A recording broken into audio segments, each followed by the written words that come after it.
homeowners helping homeowners with expert advice. And by the 2014 Honda Odyssey, the world's first minivan with a built-in vacuum. Honda, the official vehicle of the Toronto Blue Jays.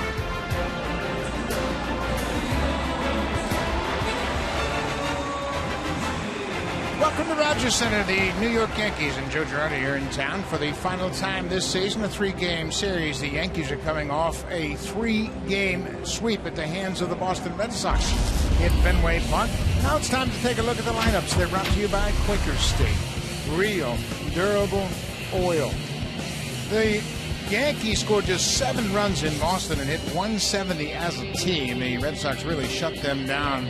Alex Rodriguez is the DH. He moves into the 2 spot tonight because he's hit well against R.A. Dickey, 8 for 19 with a pair of doubles, a home run, and 2 RBIs. And Robinson Cano, he has always hit well against the Blue Jays, and this year is no exception. 351 for Cano against the Jays, 6 doubles, 4 homers, and 15 driven in. And tonight they are set to take on R.A. Dickey, making his 4th start of the year against the Yankees. Lots of production for Robinson Cano against the Blue Jays, so R.A. Dickey's going to have to be very careful. He had his 15-game streak of pitching at least 6 innings broken. His last time to the mound, that was versus the Angels. He went 5 1/3. He was removed after giving up 4 earned runs. He did go over 200 innings for the 3rd consecutive season in that game. This season versus the Yankees, he has lost 2 of the 3 starts, but he's pitched better than that record indicates. His ERA versus the Yankees this year at 21 1/3 innings, outstanding at 3.3. He's going to have to do some more of that here tonight. Yankees have hit just 208 against Dickey this season. In the outfield, Kevin Pillar's in left. Colby Rasmus is back in center field after the off day. He's feeling much better. Rajay Davis is making the start in right field. Brett Lawrie's at third, making his 89th start of the season. Reyes and Goins up the middle. DeRosa starts at first for just the 7th time. And Josh Tolley continues to work behind the plate with R.A. Dickey on the mound. No doubt you heard about Edwin Encarnacion needing surgery in a couple of days, so Mark DeRosa will get the start. You said 7th. He hasn't committed an error this year at first base. Dickey bounces the first knuckler in there to Curtis Granderson. Granderson is hitting in the leadoff spot because Brett Gardner is currently on the shelf with a oblique strain. Granderson has really been a thorn in the Blue Jays' side, so they're not really upset that he's not available just yet. Granderson, as a young player, was a leadoff hitter with the Detroit Tigers. This is just the 5th start at the leadoff spot for the Yankees this year. He went around.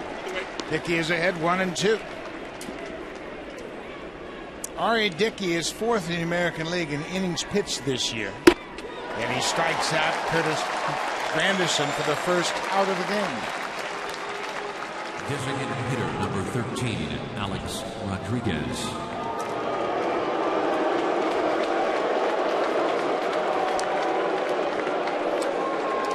So Alex Rodriguez gets his normal welcome on the road. Rodriguez, of course, playing under the appeal of his suspension. He's hit all right since coming back, 283 average.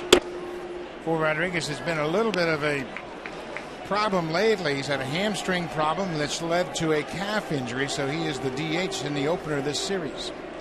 Probably won't see him at all on the carpet here at Rogers Center in this series. Joe Girardi saying that he's banged up just like everybody else is banged up this time of the year, so A-Rod will do the DHing.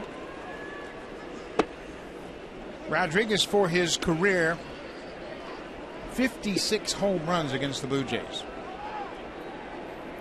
217 career games. He pops this one into the seats down the right side. And in this ballpark, he has made it a habit of going deep. At Rogers Center, Rodriguez has 36 home runs in 106 games. He's always enjoyed hitting in this ballpark. A 289 career average here at Rogers Center. Drives this one toward the gap in right field. Rajay Davis ranges back. Makes the catch, 2 down.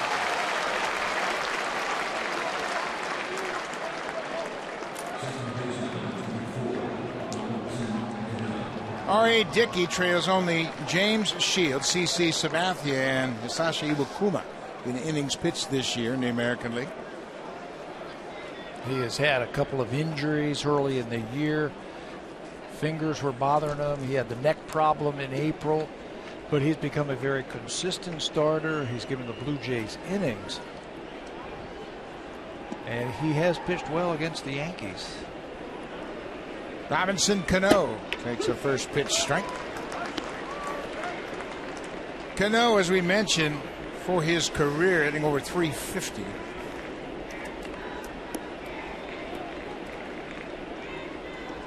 Actually, for his season, hitting 351 against the Jays, takes one inside. I'd much rather see Robinson Cano hitting right in the first inning with nobody on. This is where you want to do it. Look at the damage that he has done. 351, 4 homers, 6 doubles, and 15 RBIs. What's really impressive about those numbers is the fact that Derek Jeter and Alex Rodriguez were out of the lineup most of the year. And you can throw Mark Teixeira in there as well. I mean, he has been the main focal point of all the opponent's pitchers when they go over this Yankee lineup, and he's still putting up big numbers. That's the impressive part right there. He's the guy that you say when you start a series, do not let Robinson Cano beat you. There's Derek Jeter out for the rest of the year. Still, he comes out there, driven in 100 runs again. Fastball tied him up.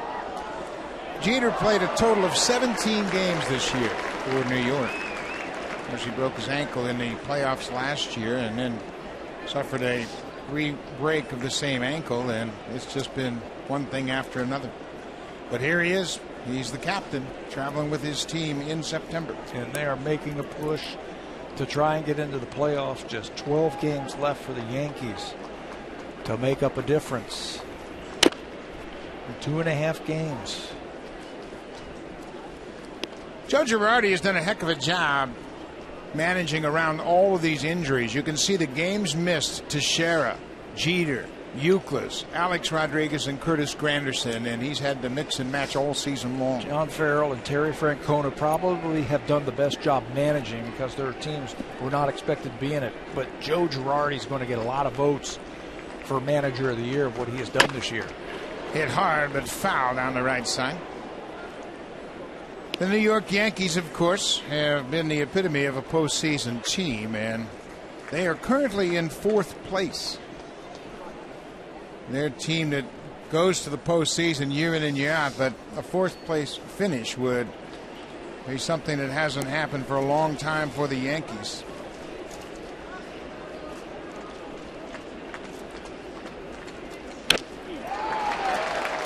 Totally got hit hard by that foul tip, and Cano stays alive. It looked like something happened to Robinson Cano also in the swing or the follow through. It looked like he was moving around a little gingerly. Let's watch right here. It's that hard 2-strike knuckleball. Looked like something in his hands. Yeah, he kind of dropped the bat in a hurry, and that ball hit totally on the top of the thigh. Cano had some problems. The Yankees have not finished 4th in the AL East since '92, and we all know what '92 was, the first of 2 World Series championships for the Blue Jays. That's where they stand now, 12.5 back of the Red Sox, and they just really took a beating in Boston. Boston pummeled them. Yeah, 7 runs into 3 games. Yankees hit 170 against the Red Sox. Dickey dropped down, and Cano serves it into right. A 2-out single for the Yankees second baseman.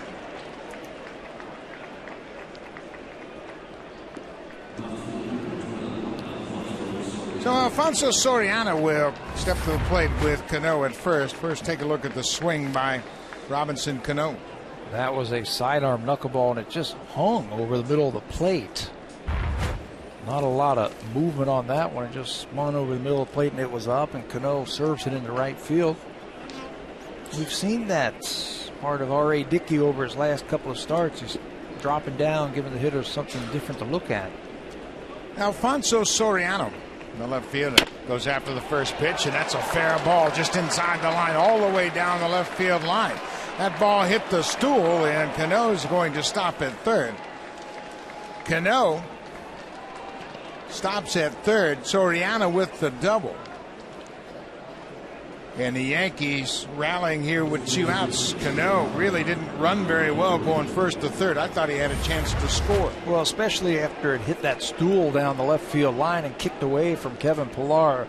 Another knuckleball inner half free swinger. Alfonso Soriano sends a rocket over the bag and down the line. Now it looks like it's going to ricochet right towards Kevin Pillar, but hits that stool, bounces away from him, and you're right, Cano not running very hard or very well right now, cannot score.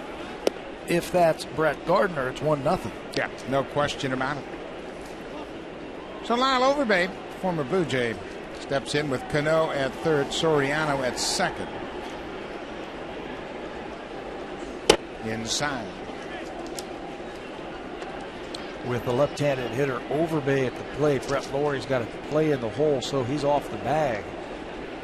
Robinson Cano can get a huge lead and try and score on a wild pitch. Of course, that's always a challenge for Josh Thole in these situations, catching Dickey's knuckleball. Thole has been charged with 8 pass balls this season. This is his 30th start behind the plate. 3-0 to Overbay.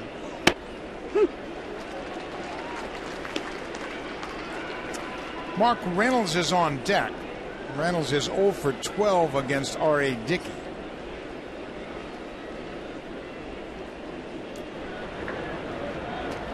Here's the 3-1 to Overbay. In there for a strike.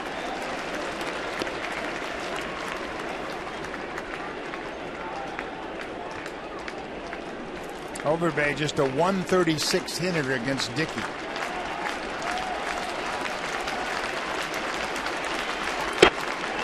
Pretty good pitch, and Dickey thought that was strike 3. Veteran Jerry Davis gave him the wave that it was inside off the plate. Thought he slipped it by him.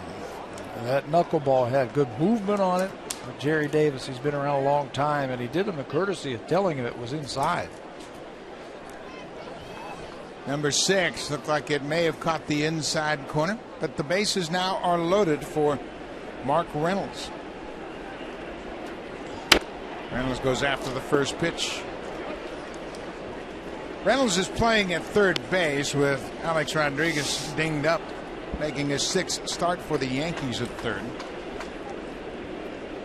We mentioned 0 for 12 against Dickey.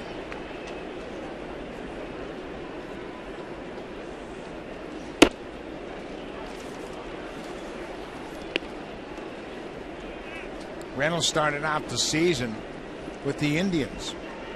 Kind of ironic, now here he is with the Yankees trying to close ground on the Indians, who are looking for a wild card spot. How about that? Indians just a half a game out of the wild card.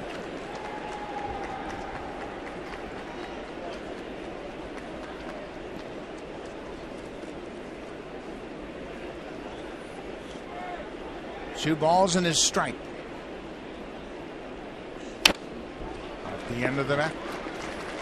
Dickey's done a good job in the second half of the season, varying the speed of his knuckleball. It seems as though when he throws that slower knuckleball, he has a little more success, especially when he gets to 2 strikes. That's a big key for him right there. Throw the slower one with 2 strikes, and then you can throw the hard one when you get to a strikeout count. 2 balls and 2 strikes. The bases are loaded.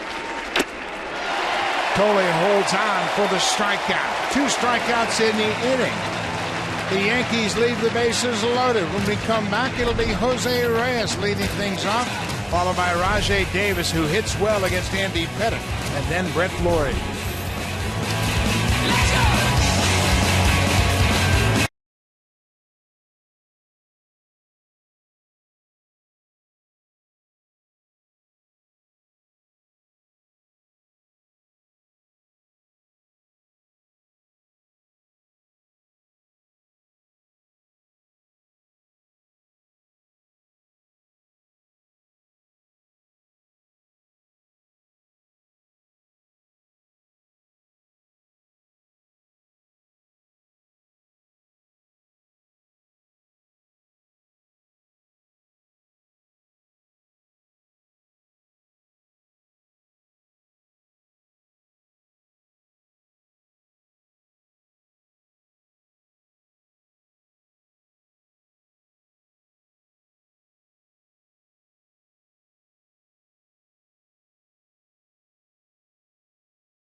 Dickey did a great job of leaving the bases loaded, so the Blue Jays will bat in the bottom of the first with no score in the game. Top of the order, Jose Reyes. And Rajay Davis starting in right field tonight. Davis, we mentioned, he hits well against Andy Pettit. How about 11 for 20? A .550 batting average with 3 extra base hits. And Ryan Goins down the bottom of the order this year against New York, 6 for 10 with a double and 4 runs scored. Andy Pettit, the veteran, 28th start of the season, 47th in his career versus the Blue Jays, and 4th already this year. 10-9 record, so he's won 10 victories for the 14th time in his career. That's a new franchise record for starters, getting at least 10 wins in a season. Bounced up the middle. Brendan Ryan can absolutely pick it at shortstop. He was picked up from the Mariners. He's making his 6th start as a Yankee. In the outfield, it's Soriano Granderson and the 10-time Gold Glover Ichiro Suzuki in right. Mark Reynolds at third. Brendan Ryan, as we mentioned, a great shortstop, and he really solidifies the left side. Robinson Cano, 2 Gold Gloves for Cano. Overbay at first and Chris Stewart behind the plate. 8 different shortstops that the Yankees have used this year. 7 of them have started games. Derek Jeter just 13 starts this year at shortstop. Rajay Davis goes after the first pitch, and why not? He's a .550 hitter against Andy Pettit, and Pettit knows that he hits him well. This is what you're going to get from Andy Pettit right here. The fastball, the slider, the curveball, the changeup. He can cut that fastball in and out if he has to. He's a master at reading bats and finding weaknesses in your swing. He's been doing it a long, long time. Again, 10 victories 14 times in his career. Is the all-time strikeout leader for the New York Yankees. This summer he passed the Hall of Famer Whitey Ford to take the lead. Brett Laurie.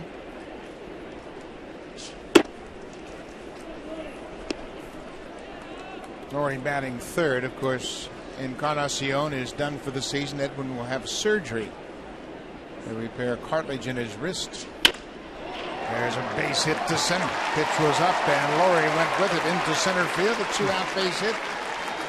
It's the same way the top half of this inning started for the Yankees. Moises Sierra, called up on August 27th, has been on fire. Look at what he's done since August 27th. A .400 average. That's tied for second in the American League. He leads the American League with 12 doubles. He's tied with 14 extra base hits. His OPS is over 1. He is absolutely impressed with his bat. Well, the .400 average is nice. That's pretty impressive. I love the 14 extra base hits. That shows that he's got a little power, that he's making adjustments. When the pitcher makes a mistake, he's not flaring the ball. He's driving the ball. And that's what he's done in this hot streak. He has shown that he can hit the fastball. He has also shown that he can hit the off-speed pitch. He is staying back a little bit better and reading the pitches.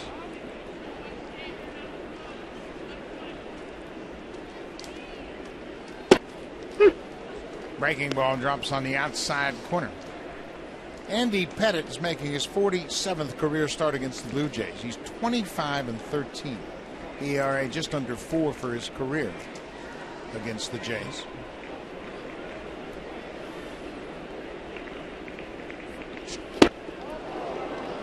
Big wild swing by Sierra. Now we're going to have to see if he talks to himself and makes that adjustment. We have seen this from him in the past.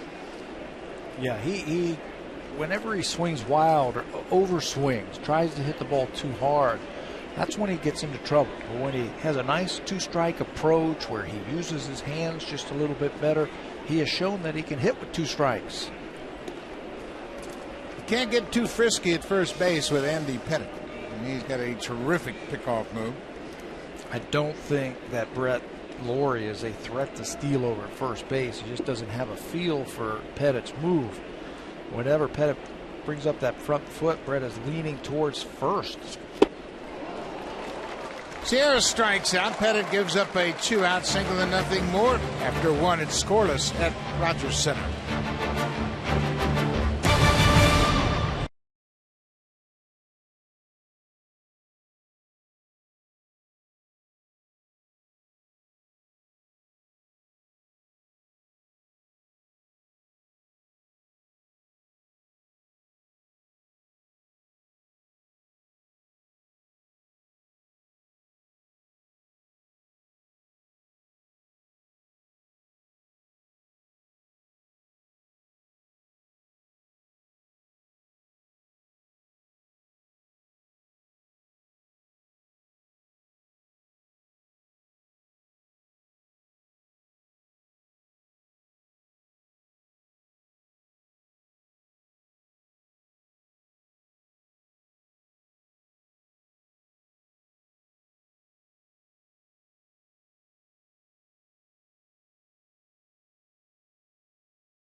Sportsnet. Brought to you by the 2014 Honda Odyssey, the world's first minivan with a built-in vacuum. Honda, the official vehicle of the Toronto Blue Jays.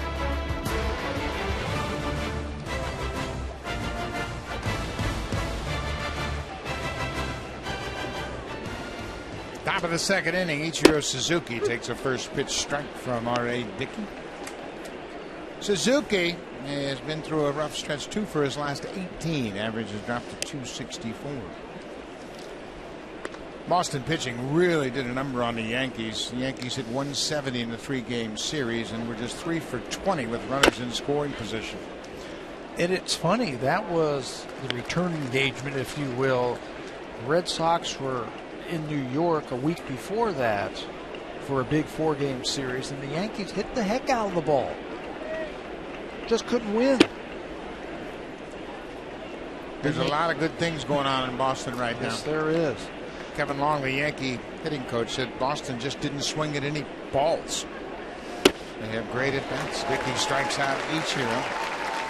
Second strikeout of the game. Fans, it's time for our BlackBerry Sneak Peek Stand of the Game, brought to you by the new BlackBerry Z10 and Q10, built to keep you moving. You know, I think you can trace the turnaround for R.A. Dickey to the start he made at San Francisco.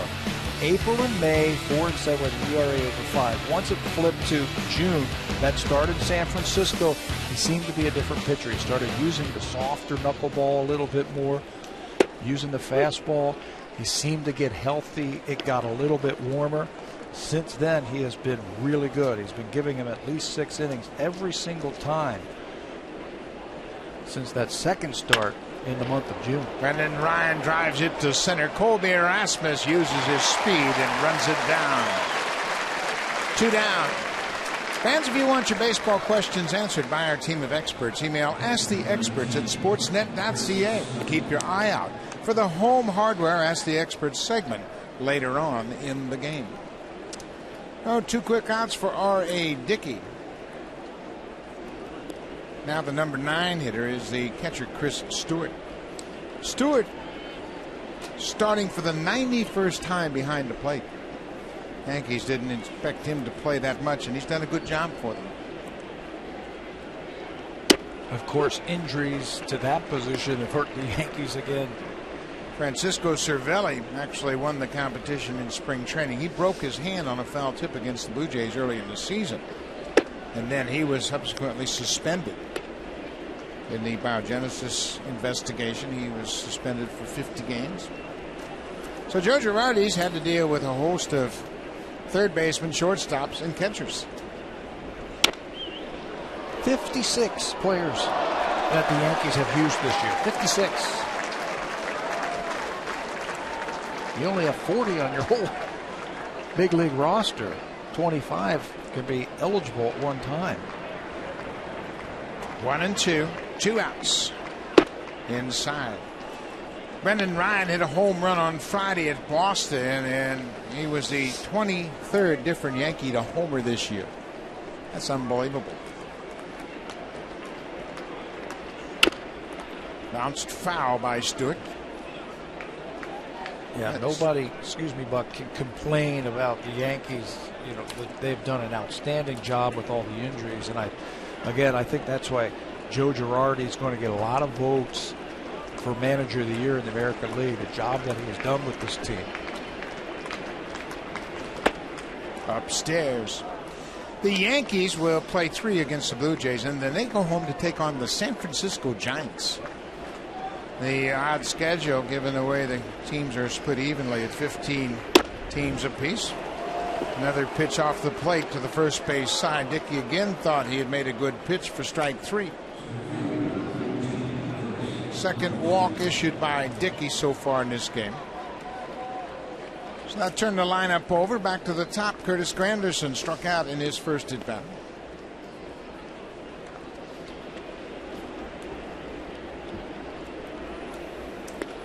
The Yankees will play the Giants a 3-game series, then Tampa Bay at home 3 games as well, and then finish on the road at Houston. You think that Tampa Bay series might be their season right there? They can't afford to look ahead too far, but That's Tampa true. Bay and New York certainly going to be a head-to-head battle for survival in the postseason race. Tampa Bay leads the wild card right now, and the Yankees are 2.5 behind them. How about Texas? They have lost 7 straight games, and Texas has really fallen upon hard times. They're just a team that everybody expected would secure one of the postseason spots. That hasn't been the case. They looked like a lock about 2 weeks ago. Not so much now.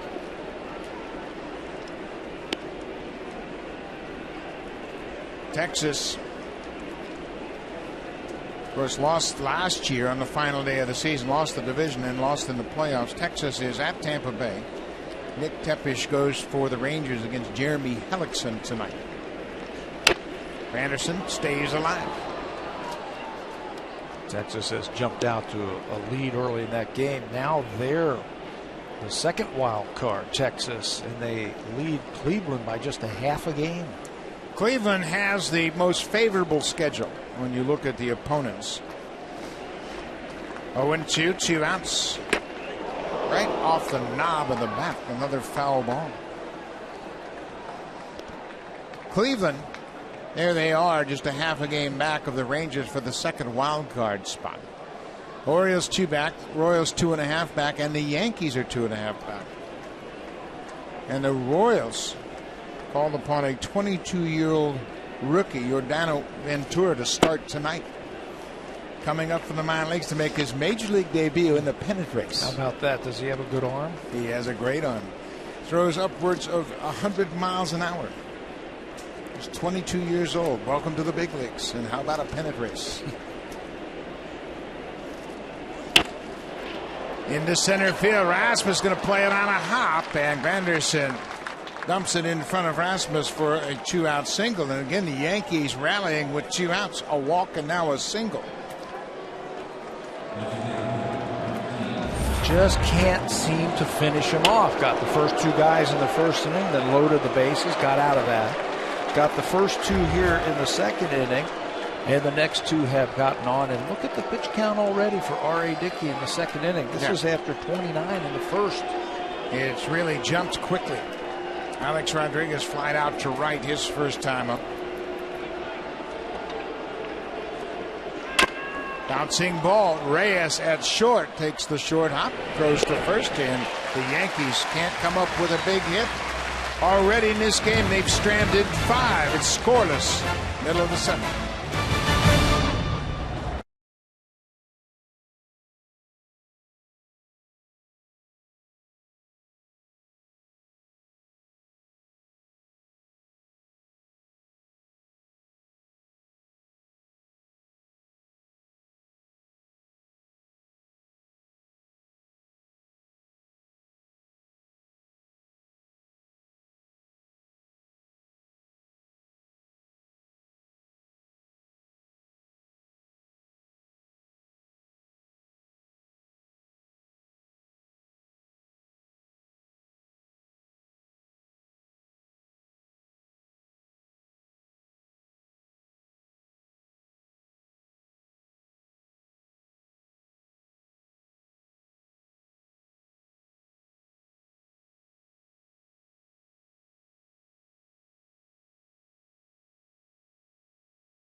Second at bat. Jason Hamill made a mistake. A little changeup over the middle of the plate. Then Chris Tillman did the same thing. Another first pitch changeup. for Colby Rasmus, and he launched both of them, reaching 20 home runs once again. Andy Pettit leaves one inside. Rasmus hammers it down the right side.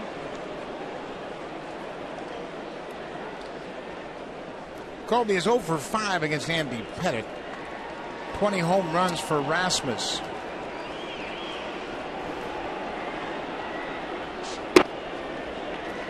Colby's career high in home runs. He's hit 23 twice in his career. He did it with the Cardinals in 2010 and hit 23 last year right here with the Jays.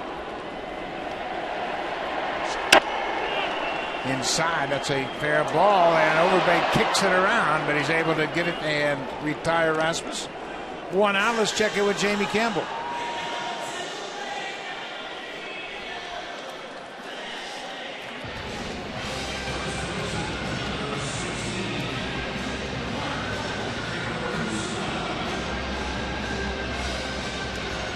Thank you, Jamie. I had mentioned that Tepesh was starting. Actually, it's Alexi Oganda who has started for the Rangers. He's gone 2 innings of no-hit ball. Jeremy Hellickson is the starter for Tampa Bay. Mark DeRosa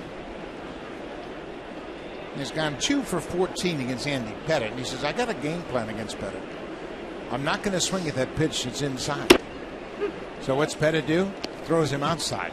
Cutter away, changeup away, fastball away. He'll show you a pitch inside. Looks like they're coming in there now. And DeRosa rips it into the seats. He said that pitch looks so hittable when it comes in there, but he cuts it in there, and you have a tendency to hit it on the handle and never really square it up. Or if you do hit it hard, it's foul, like that last one. Coming in there again. Hits it hard again, but foul. Foul. He reminds me, Pettit's Jim Abbott. Remember, Jim Abbott could throw that cutter right in on your hands, and as a right-handed hitter, you felt like you could hit it 9 miles, but the best you could do it, break your bat, get jammed, or foul it off just like that. And then he goes down and away, and Ichiro is right there. He was battling the lights the whole way, but stayed with it and retires DeRosa. The 2014 Honda Odyssey, the world's first minivan with a built-in vacuum. Honda, the official vehicle of the Toronto Blue Jays.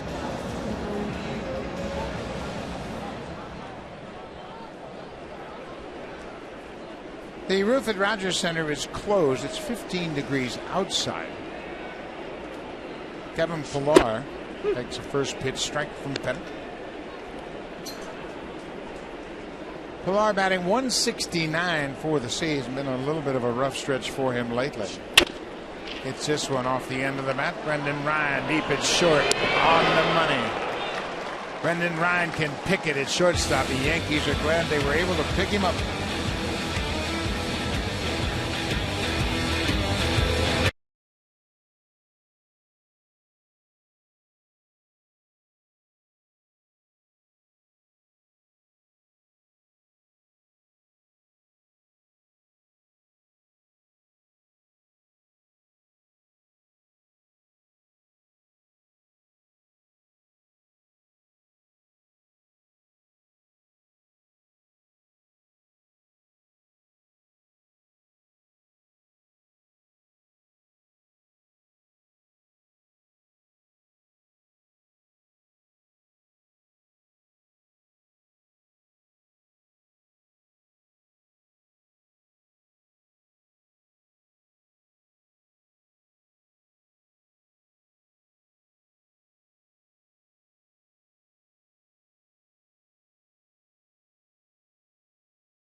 you'll always get the best seats at the best price. You'll be invited to exclusive events and receive special club benefits. Call the Jays at 416-341-1234 or log on to BlueJays.com and pick up your season tickets for the 2014 season. The schedule is out, and the Blue Jays will open up on the road against Tampa Bay before returning here to Rogers Center and opening up their season against the New York Yankees. I just wonder how different the Yankees will look next April. I think they're going to be very different. I know they want to get underneath that threshold, the $189 million threshold for their pay. And if they do that, then the luxury tax goes back down. That's everything you hear, that they want to have that go down. So I think they're going to be different. And that's going to involve this man right here, Robinson Cano, who's a free agent at the end of this season. Will he stay or will he go? At the beginning of the season, I thought for sure stay. But now as the year goes along and everything like that, I'm kind of thinking that he might go, which would be devastating, I think, for the Yankees. Well, if you really think about it, the possibility of Cano leaving and question marks surrounding Derek Jeter, no Mariano Rivera, Pettit's still up in the air. Hard to fathom. R.A. Dickey picks up another strike, and it's 4 already. 1 down in the third. Let's check in with Jamie Campbell.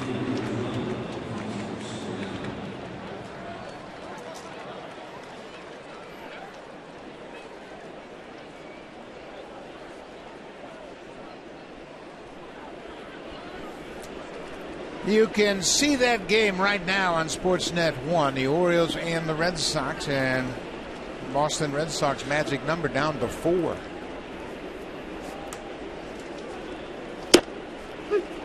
Alfonso Soriano. Boston has gained 4.5 games in the standings since August 31st. They have just run away with the division. Only the Oakland A's have had a bigger gain in the American League. Oakland has knocked off 8.5 games in the standings. They've gained 8.5 games since August 31st. Of course, that is combined with Texas losing 7 straight. But there have been some shifts in the AL West for sure. For Boston, it's not like they're playing an easy part of their schedule. In September, they're playing all the American League East teams.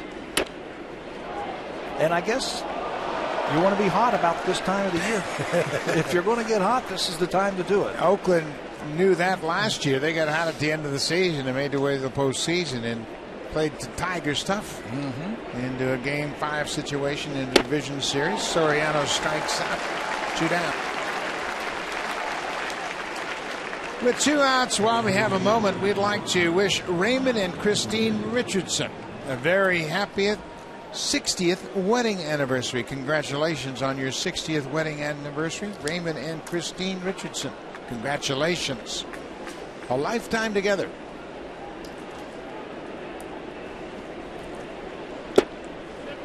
Foul tip just got the end of the bat. Overbay falls behind 0-1.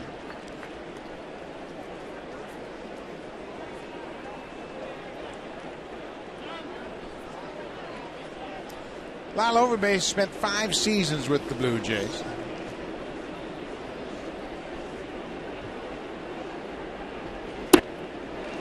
Dickey's got that knuckler dancing. Boy, he escaped in the first inning when he stranded the bases loaded, striking out Mark Reynolds to end the inning.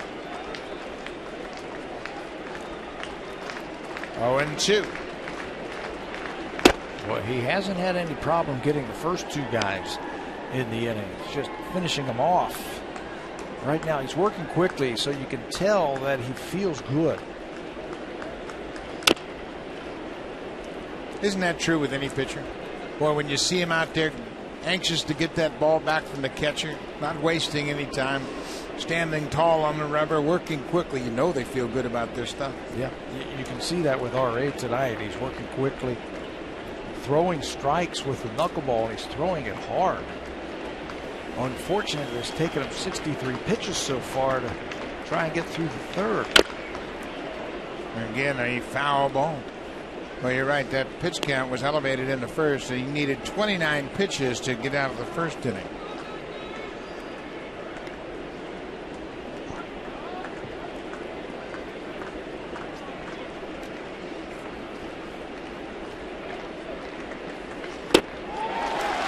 Dickey strikes out the side in the third. He has 6 strikeouts already. Still no score at Rogers Center.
Listen to live audio, follow games pitch by pitch, and enjoy in-game video highlights.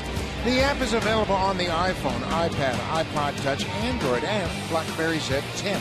Season-long subscription packages are available. Visit BlueJays.com for more details.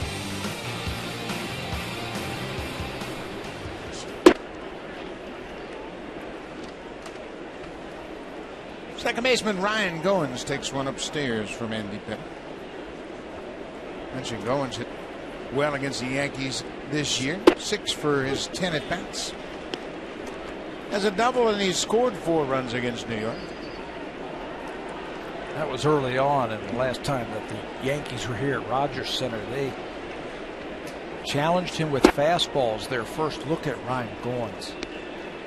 A lot of fastballs. I would imagine we might see a little different strategy here in this series.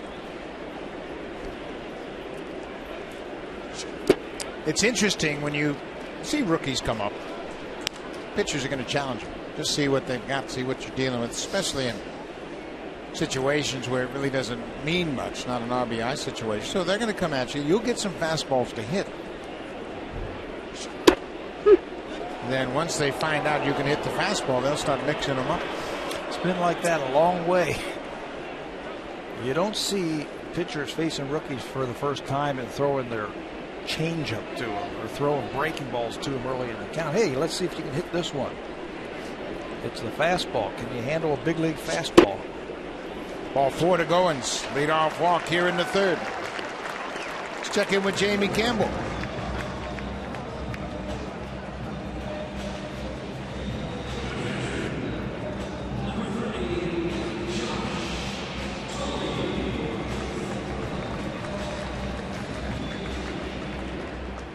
Boy, that has been a tough run for Tampa Bay. Their starting pitching has been hit around 2 2/3 for Hellickson, 5 earned runs on 4 hits.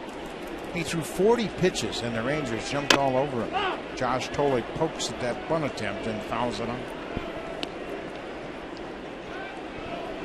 Kinsler with a big night so far, 2 for 2. He's driven in 3 already. His 12th home run, and Andrews, as Jamie mentioned, his 3rd home run of the season. They went through a rough patch just now, Tampa Bay. And all they have to concentrate on is just try to win games and hold on. Well, he bunts it up the first base line, but that's going to go into foul ground. Tampa Bay won last night 6-2 behind Alex Cobb, and they beat Matt Garza. Archer will start tomorrow against Derek Holland. Matt Moore, the left-hander, against Yu Darvish on the Thursday night finale. And then it doesn't get easier for Tampa Bay. Baltimore comes to town for 4 more. Then Tampa Bay goes to New York and finishes up right here at Rogers Center. Josh Tolley, bet is thinking, you know what, Brian Goins hasn't seen my pickoff, just in case. I think he also threw over there to see if Josh Tolley's still going to bunt with 2 strikes. Well, that's been a real weakness for the Blue Jays, the inability to get down the sacrifice bunt. Tolley swings away and taps it foul along third. They've been working at it on this homestand. On their sacrifice bunts, a lot of the young kids have come out here. Ryan Goins and Anthony Gose. Josh Tolley's been out here also trying to get that sacrifice working.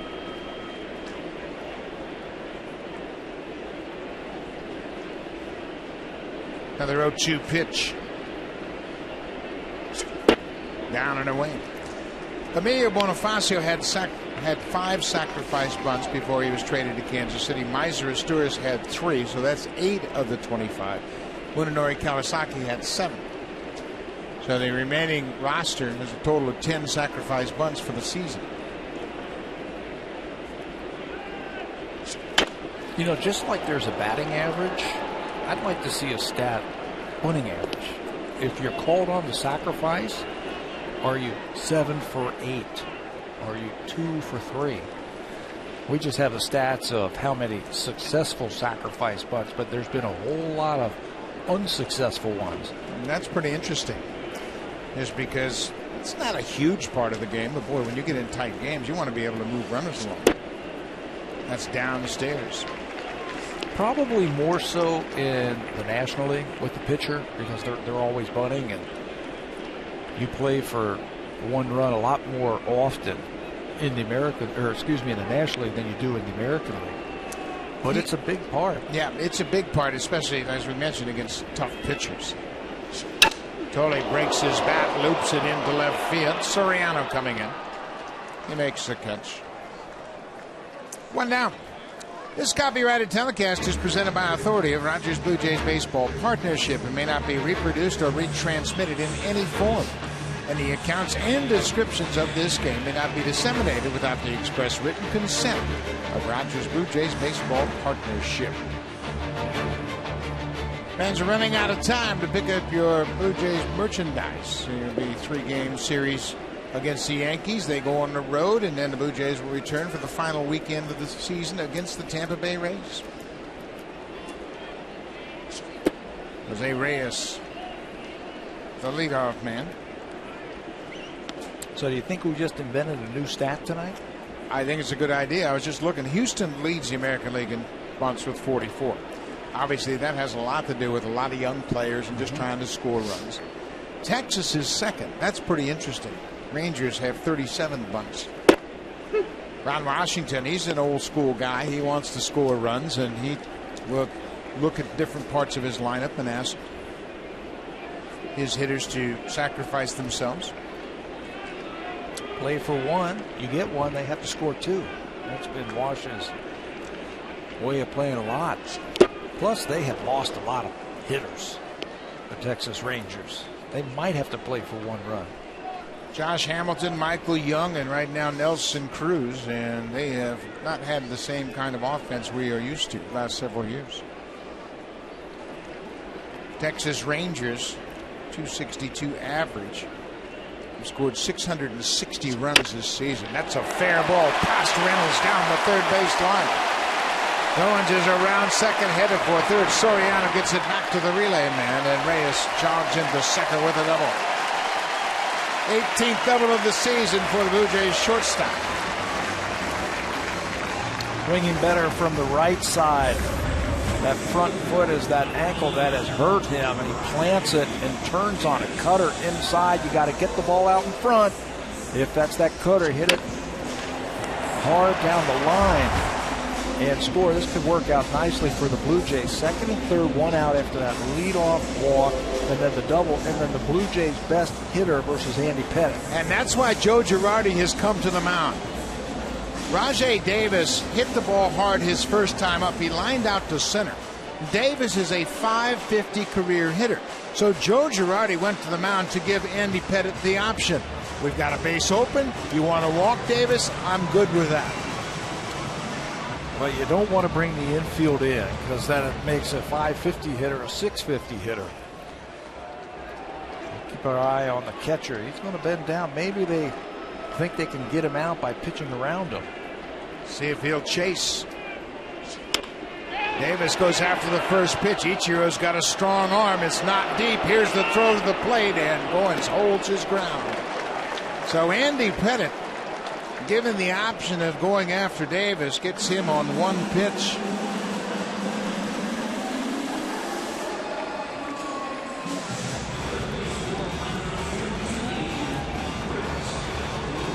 Pettit is a warrior.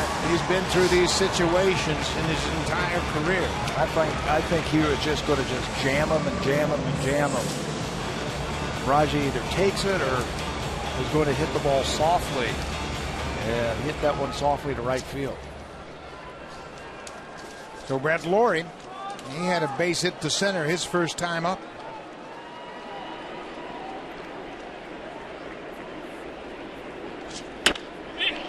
Fly ball to center field. Granderson circles to his left, and Pettit is out of it. Blue Jays strand a pair. We've played 3 innings here at Rogers Center. Still no score.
Blue Jays, Sal Fasano, who is with the club in the month of September. Sal, from your perspective, what would you like to see JP Arencibia improve upon? Well, my biggest thing is athleticism behind the plate. If we can find a way to get him a little bit more athletic, where he's not just relying on either an arm or having late reactions, but try to get him to anticipate a little bit better and get him to be a little bit more in the flow of the game where he can actually take charge. Sal, my question to you is a two-parter. You had a chance to see all the young catchers in the minor league system this year. Tell us what you're going to do this winter if you have a plan for them, and tell the fans at home some of the young catchers who you really like in the farm system. Well, the one thing, we always try to have a plan, and we always try to get the strength coaches to execute the plan, and hopefully we can build a routine for them so they can take it into the winter. And a couple of guys that I like in the minor leagues, we have A.J. Jimenez, who obviously he's a Puerto Rican kid I've had since he was 19 years old. I really think he's going to be a good catcher someday. I think he's going to be a great defensive catcher someday. And then Santiago Nessi is a Venezuelan kid that we have. He was in Lansing this year. Had a rough time this year, but he's still learning. So I'm pretty excited to see what those guys are going to be able to do, and hopefully they can be a big part of our future. Sal Fasano, thanks so much for your time, and we appreciate watching you work out here every day with these catchers. Well, thanks, Pat. I appreciate the time. All right, buddy. Have a good one. You too. That's Sal Fasano, the roving catching instructor, and it was interesting to hear about A.J. Jimenez and Santiago Nessi. And Nessi has a lot of interesting tools defensively, and he's going to struggle. He's a young guy, but A.J. Jimenez is coming quickly. Yep, he's coming quickly. Blue Jays have traded a couple of catchers the last couple of years. Ichiro Suzuki, Reyes to Goins, back to first, and Goins has been great, turning double plays. You can see Reyes telling Goins, "Atta baby, way to turn it." It's tough to double up Ichiro, but Goins turns it very quickly. That's one of the only ways you can turn a double play against Ichiro. Goins does the right thing. On that slow roller, you want to cut down the distance between the shortstop and the second baseman. Watch him. He's closer to the bag now. He's at the bag, comes across the bag. Cuts down that distance, that throw from the shortstop to the second baseman. Of course, with the shortstop arm, completes the double play, but he's been very impressive at second base. Brett Laurie across the diamond. Quick inning for R.A. Dickey. Just 5 pitches. He needed that.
Kansas City Chiefs will go into Philadelphia. Reed coached the Eagles for 13 seasons. He takes his 2-0 Chiefs into Philadelphia on Thursday night, 8 p.m. Eastern Time, 5 p.m. Pacific, right here on Sportsnet. The NFL Thursday Night Football.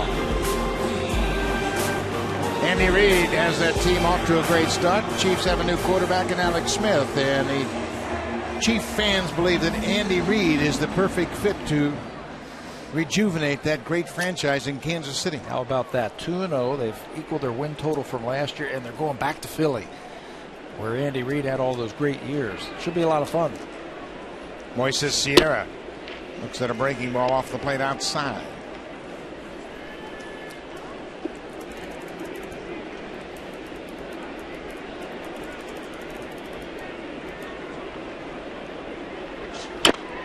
Pulled foul. Moises Sierra played for the Dominican Republic in the WBC this March, and Tony Pena was the manager. He has high expectations for Sierra as an everyday player. Pena loved the way he got mixed in with all those veterans on the Dominican team this spring. Felt like it was a great chance for Sierra to be around some star players like Hanley Ramirez and Jose Reyes, Edwin Encarnacion, and watch them work in a pressurized situation. I mean, there was a lot of pressure on the Dominicans who had not performed well in the past in the WBC. Andy Pettit strikes him out, a good cutter in on his hands. 2 strikeouts for Pettit. Sierra has struck out both times. Andy Pettit is the active wins leader at 255 wins, and he's the all-time wins leader along with Mike Mussina against the Blue Jays. Pettit and Mussina both have 25 wins for their career. Roger Clemens has 24, and Tim Wakefield, the knuckleballer, with 19. So Pettit tonight could stand alone as the all-time wins leader against the Blue Jays. Those 25 wins in his career versus the Toronto. Most wins in his career against any opponent other than Baltimore. He beat Baltimore Orioles 28 times.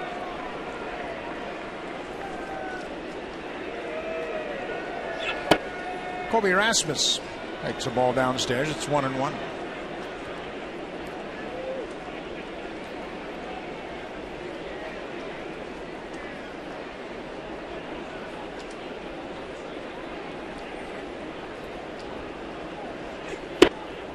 Breaking ball. He started that right at Rasmus' hip, and it broke over the inside part of the plate. Well, you just love watching these types of pitchers work.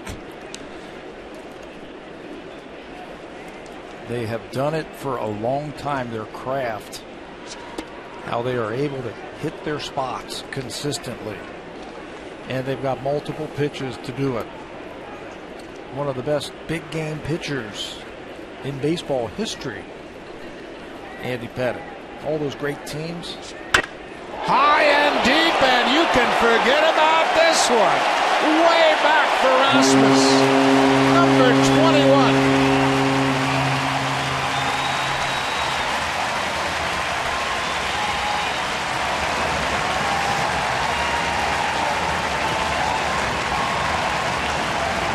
Tell you what, when people get injured next year for the Blue Jays, they might not go out on a rehab because it doesn't make a difference to Colby Rasmus. He was out for a month. The minor league season's over. No games to go play, so they put him right back into the lineup, and he has now played 3 games, and he's homered 3 times. Looked like a cutter over the middle of the plate, and he got all of that one. Colby says that he tricked himself. He said, I'm just going to act like I never missed any time. I'm just going to pick up where I left off, and it's working for him. Mark DeRosa singles through the left side of the infield. DeRosa's aboard. The home run by Rasmus is the first home run that Andy Pettitte has allowed to a left-handed hitter since July 30th. Over his last 13 starts, he has been stingy against lefty hitters. That's just the 32nd hit all season long, and Pettitte knew it. You could tell by the sound. Yeah, the sound, and you could see how the bat was tracking through the strike zone. But you're right, he has been dominating those left-handed batters. Last 7 starts, he's undefeated.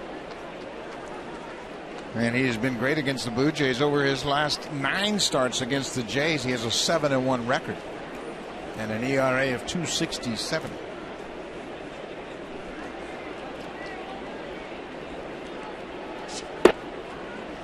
He beat the Blue Jays on August 27th, 7-1 through 7 innings of 5-hit shutout ball.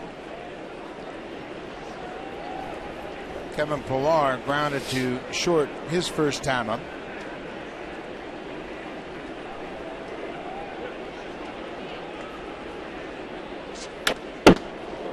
Goes after that pitch up and away. Trying to shoot it through the hole on the right side. He saw that one out of Pettitte's hand all the way. I was thinking to shoot it right there, right where the first baseman Overbay's got to hold on DeRosa. Now this is where pitchers have been bouncing breaking balls and throwing breaking balls out of the strike zone to Pillar with 2 strikes. He's got to lay off of them. Another pitch upstairs, and he fights it off. Yankee starters over their last 5 games have gone 0-3 with a 6.32 ERA. They've been hit hard. 41 hits, 13 walks, and 2 hit batters. 56 base runners in 31 1/3 innings. And the Blue Jays have broken on top tonight.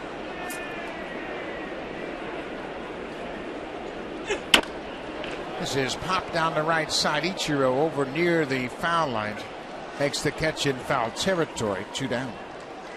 Not even Houdini can get out of that one. 56 base runners and 31 innings of work. Tough to get out of that mess.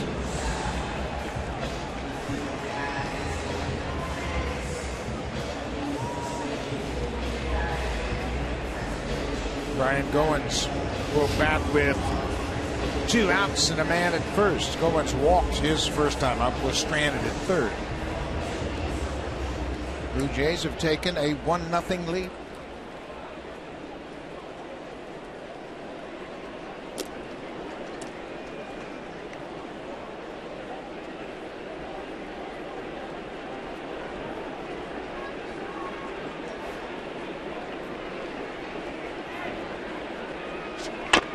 Off the end of the bat, Pettitte Make sure he gloves it, throws to first to end the inning. The Blue Jays have taken a 1-0 lead on Colby Rasmus' 21st home run. Now it's time for a Blue Jays Central update. Here's Jamie Campbell and Greg Zahn in the Blackberry Broadcast Studio.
.707 as well. Last chance to see the great Mariano Rivera pitch. And if you want to see him pitch, you got to get tickets. So call the Blue Jays at 416-341-1234. Or log on to BlueJays.com to order your Blue Jays tickets.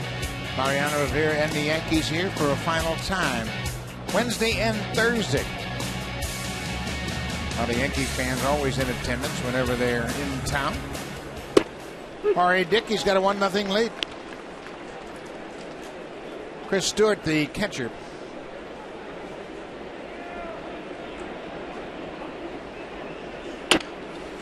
Ground ball. Laurie cuts in front of Reyes and guns to first. One down.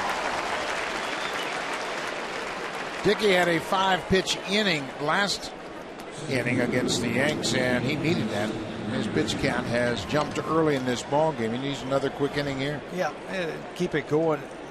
It was against the Yankees back at Yankee Stadium where R.A. Dickey threw 122 pitches through a complete game against New York. Unfortunately, he got beat. It was Alfonso Soriano with a 2-run home run late in that ball game, but Dickey stretched out to 122 that day. And I'm sure he can do the same thing. I mean, it's not like it's a pitch that really puts a lot of stress on his arm.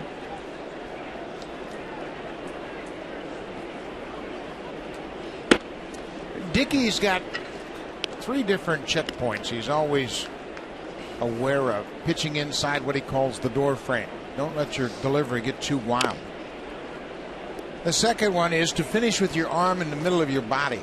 These are all things that he picked up from Charlie Huff, Tim Wakefield, and Phil Niekro. They're the greatest knuckleballers of all time.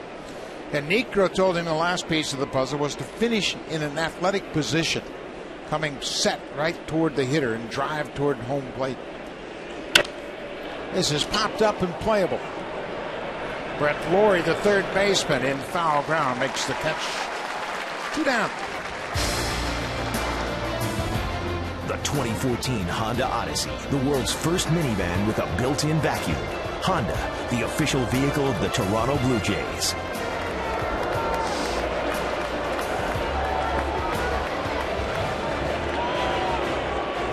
R.A. Dickey working to Alex Rodriguez with 2 outs. Foul out of play. Rodriguez missed majority of the season coming back from hip surgery.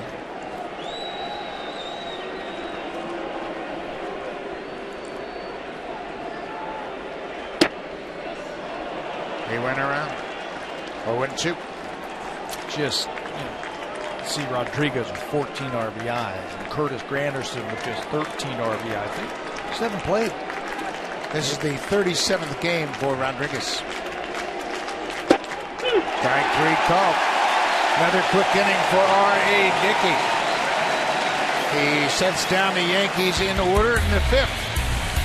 Josh Tolley will lead things off. Then back to the top of the order. Reyes doubled his last time up. Davis has hit the ball hard twice tonight.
Guest from Air Canada Foundation Golf Tournament, courtesy of TD.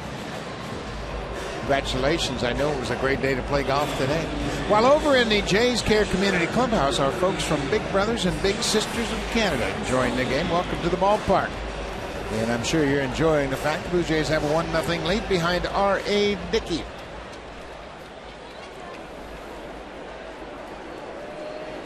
We move to the bottom of the 5th. It'll be 9-1-2 for the Jays. The catcher, Josh Tolley.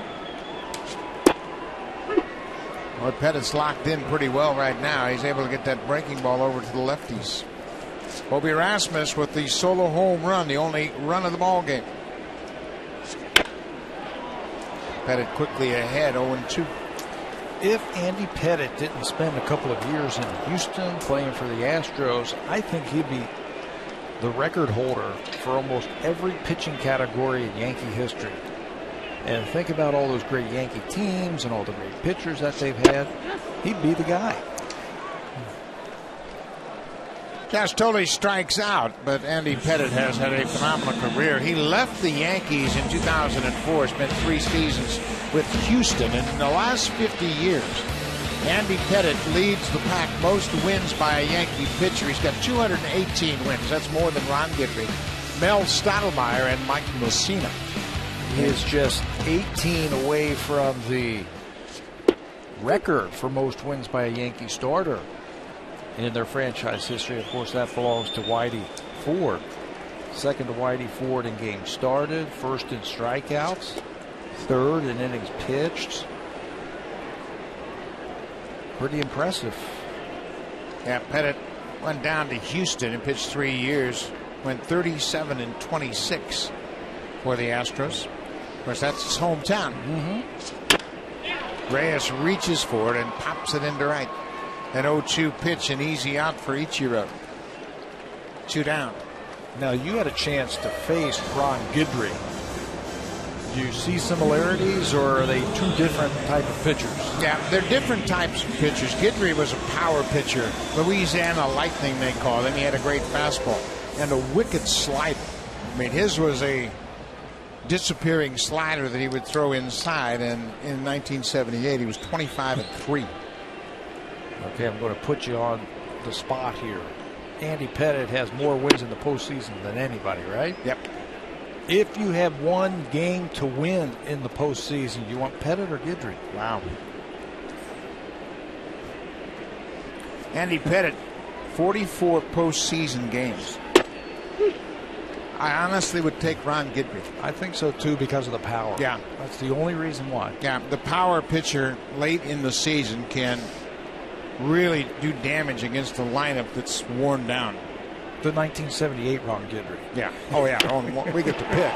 Rajai Davis, another hit against Andy Pettitte. He's headed for second, and Soriano will get it back to the cutoff man. Andy Pettitte's got to say, I wish this guy would quit. Or come to the Yankees. He is now 12 for 23 against Andy Pettitte. Watch where this pitch is. He's going to cut the ball in. Rajai, too quick for him. Puts it down the left field line for extra bases and standing in scoring position now. And he has really been a thorn in the side of Andy Pettitte. There are just some pitchers that you see the ball out of their hands, and you know you're going to get a hit. That's the fourth extra base hit by Rajai Davis against Andy Pettitte. Brett Laurie steps in. Laurie is 1 for 2.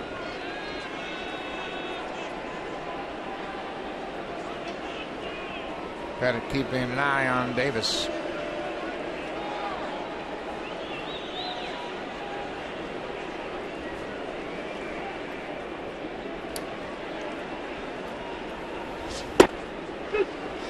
Good pitch down and away, and the umpire, Jerry Davis, hit the catcher's hand, and that's why that ball came out and bounced in front of Andy Pettitte. So Davis was quick to show the entire world, hey, wait a minute, that's not on Chris Stewart. Watch the throw.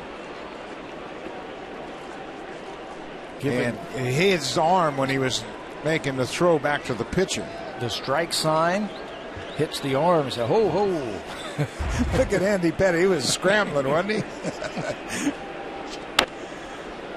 Brett tried to check his swing and couldn't. 0-2, 2 outs. Blue Jays have a 1-0 lead over the Yankees and Andy Pettitte.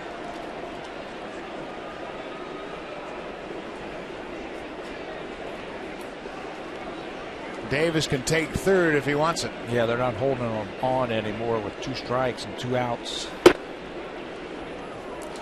And I say, why not? You can score from third on an error, infield single, wild pitch, pass ball. So if they're giving it to you, go ahead and take it.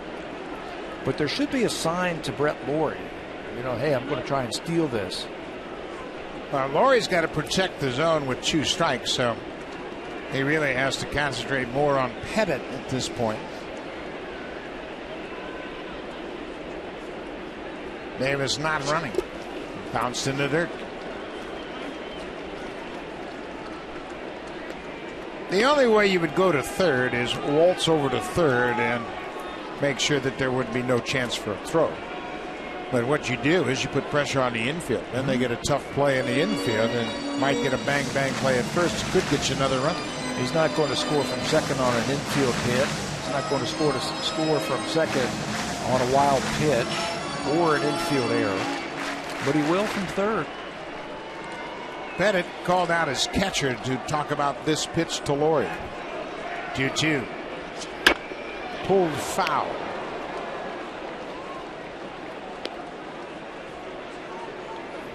There's a cause and effect to everything Pettitte does on the mound. He'll throw one pitch inside, see how the hitter reacts to it, and will build on that pitch to set up the next one.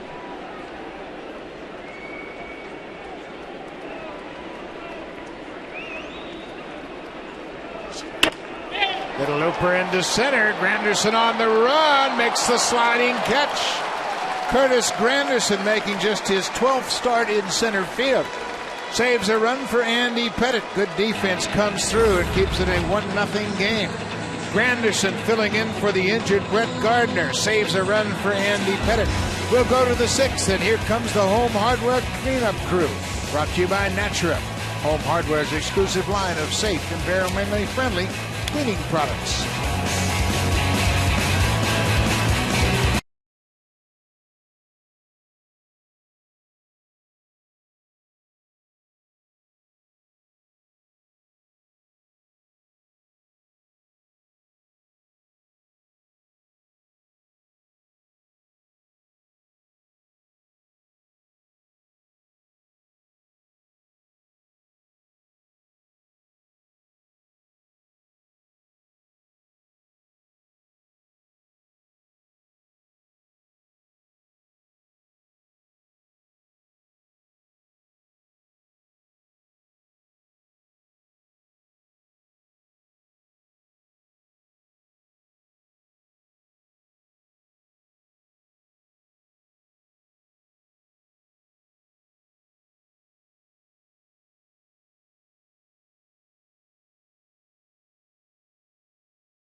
And Brett Gardner plays center field now, but Granderson looks like his old form as he takes a hit away from Brett Laurie and saves a run for Andy Pettit. Read that one right off the bat, took a good route to it. A lot of times when you see outfielders dive for a ball, feet first, their head goes back, and what follows? The glove, but he stayed right with that one. Robinson Cano goes after the first pitch and hits it a mile in the air to center. Easy play for Rasmus. 1 pitch, 1 out here in the 6th. Well, the Yankees have really been accommodating for R.A. Dickey, who had an elevated pitch count early in this ball game. He started out with a 29-pitch first inning. He threw 5 pitches in the 4th and 11 in the 5th. Alfonso Soriano. Soriano's dealing with a sprained right thumb. He injured it Thursday in Baltimore diving for a line drive. He didn't play on Sunday, I believe, and then off day yesterday. He has been a huge pickup for this team. Back to where he started. He started his career with the Yankees. He has rejoined the Yankees back on the 26th of July, and since that time he leads the majors with 15 homers and 47 RBIs. It looked like he was going to be the offensive spark the Yankees needed, but more than anything, their pitching has been a problem. Yeah, it's really been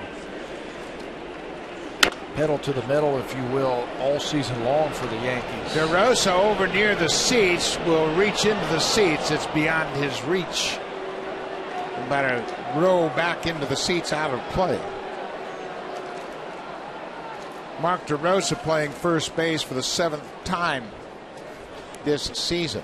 He's been a versatile utility man for the Blue Jays.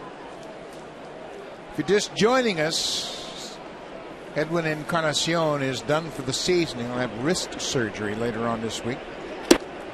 Soriano strikes out, and Tolley will tag him to complete the strikeout. It's 8 strikeouts now for Dickey. Second time that he has gotten Alfonso Soriano with a dancing knuckleball right out of the strike zone.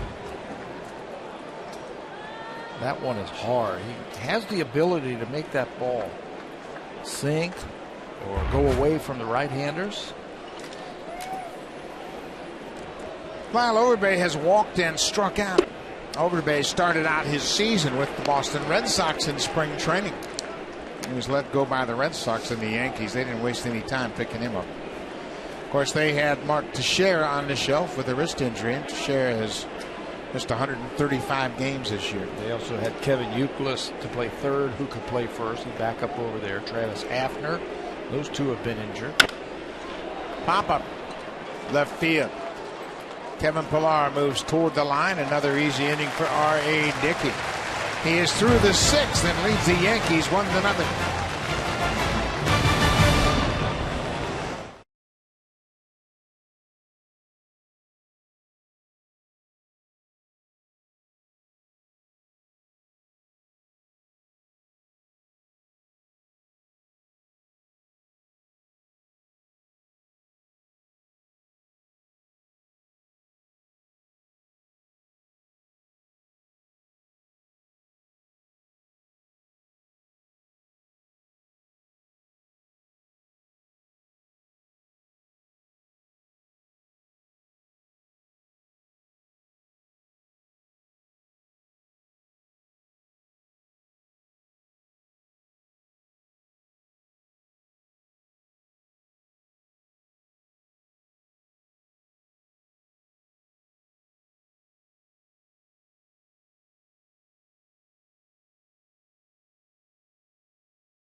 Baseball, September 20th through the 24th, right here at Rogers Center.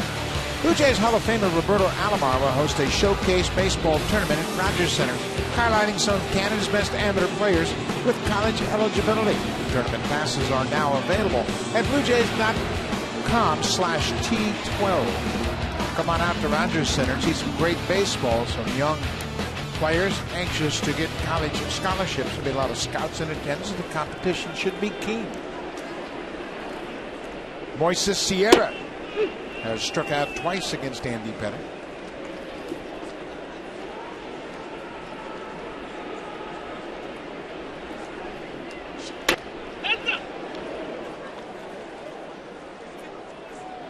Pettit can make you take some funny swings, that's for sure. In and out, up and down, back and forth. Colby Erasmus has been the only one that's really hit him hard as he homered into the second deck in right field, the only run of the ball game. Well, you don't know where to look for the ball against Andy Pettit. If you look for the ball inside, he throws it outside. Look for it out there, he cuts it right in on your hands. Moises Sierra strikes out for a third time. It's time now for the drive of the game, brought to you by the 2014 Honda Odyssey, the world's first minivan with a built-in vacuum. Honda, the official vehicle of the Toronto Blue Jays. Since coming off the disabled list, 3 games for Colby Erasmus, 3 home runs. Looked like a breaking ball over the middle of the plate, and that sweet swing, he lets it break against the left-hander, looking for the off-speed pitch, gets it. And he has scored the game's only run. Colby Erasmus against Pettit, that home run was his 6th against lefty pitching this year. He's holding his own against lefty pitching, coming in this game batting .258. You know, against a guy who had given up just a .203 average all season long, just 32 hits all season long versus left-handed hitters. Andy Pettit, that's the 3rd lowest average among American League starters. Rasmus drives this one to left. Soriano moves to his right, makes the catch. 2 down.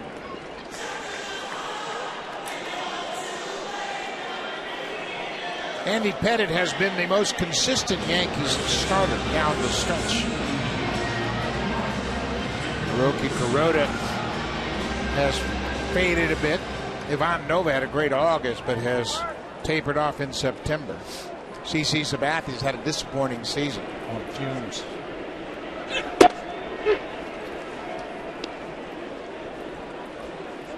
They really pitched well, the Yankee starters and bullpen. The beginning of the season, first half, they really carried the team while they were finding their hitting with all the injuries to their everyday players. CC Sabathia is 13-13 with a .490 ERA. Hiroki Kuroda is 11-11 with a .313 ERA. And Pettit came into this game 10-9 with a .404 ERA.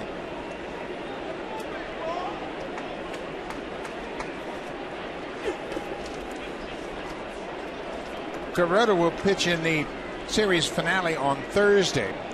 Tomorrow night it'll be Phil Hughes against Jay Happ. Kuroda goes up against Todd Redmond on the series finale Thursday night. Phil Hughes at 4-13 will start tomorrow night.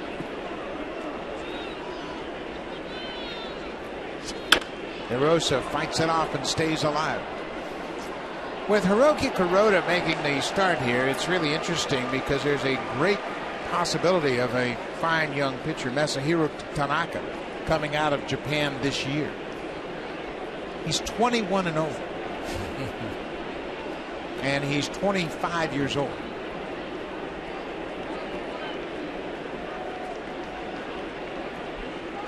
Inside. The posting rules are going to change in November, and it's a dramatic change in favor of the players and the teams in the major leagues. The top 3 teams in the posting will have a chance to negotiate a deal with a player coming out of Japan. So that improves the chances of teams bidding, the way it stands now, the team that wins the posting bidding is the only team that can negotiate with the player. Well, obviously that limits the player's opportunities. But this year, those rules are going to change and give the player 3 teams to negotiate with, which should improve his situation. Yeah, anytime you have multiple teams bidding for it, that just bids that number up. And I asked Munenori Kawasaki about the Tanaka. He said he can pitch in the big leagues.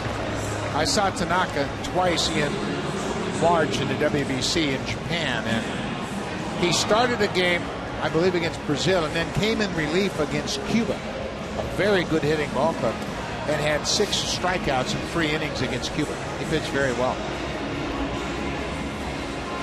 He is a command guy for sure. He's got good velocity, probably pitches at 93, 94. Has a split and a great slider, but a strike throwing machine. So they're going to line up to bid on him. You can bet on that. Wouldn't that be nice if the Blue Jays had a really good shot at him? Just the reception that we have seen for Kawasaki. If you got a starter here and a good starting pitcher, the excitement that would create here in Canada. Now, Tanaka would create a lot of excitement no matter where he goes, given his success in Japan. Kevin Pillar with DeRosa at first.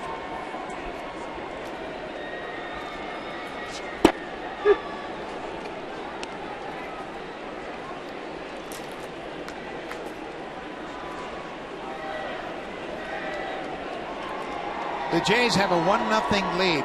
They've out-hit the Yankees 5-4. Off the end of the bat, just takes a little bit more off and has that hitter out in front. Last pitch, 80 miles an hour. That one, he took a little something else off. That time at just 78 miles an hour. He can go upstairs now with a fastball or flip a curveball in there.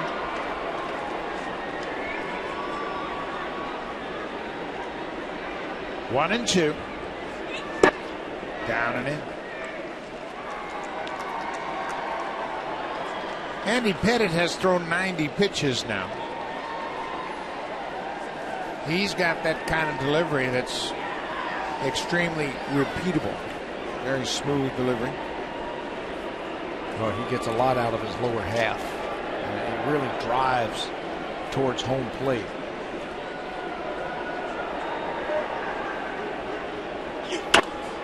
He makes Pillar reach again, and he fouls it out of play. And that takes a lot of pressure off your arm. When you can use your legs like that and drive towards home, use your lower half. See Joe Girardi studying the matchup sheets. He's sitting next to the pitching coach, Larry Rothschild. Andy Pettitte threw a season-high 109 pitches last time out against the Orioles.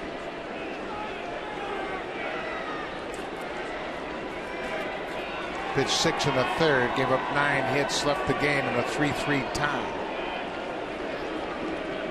Yankees would go on and win that game 5-4.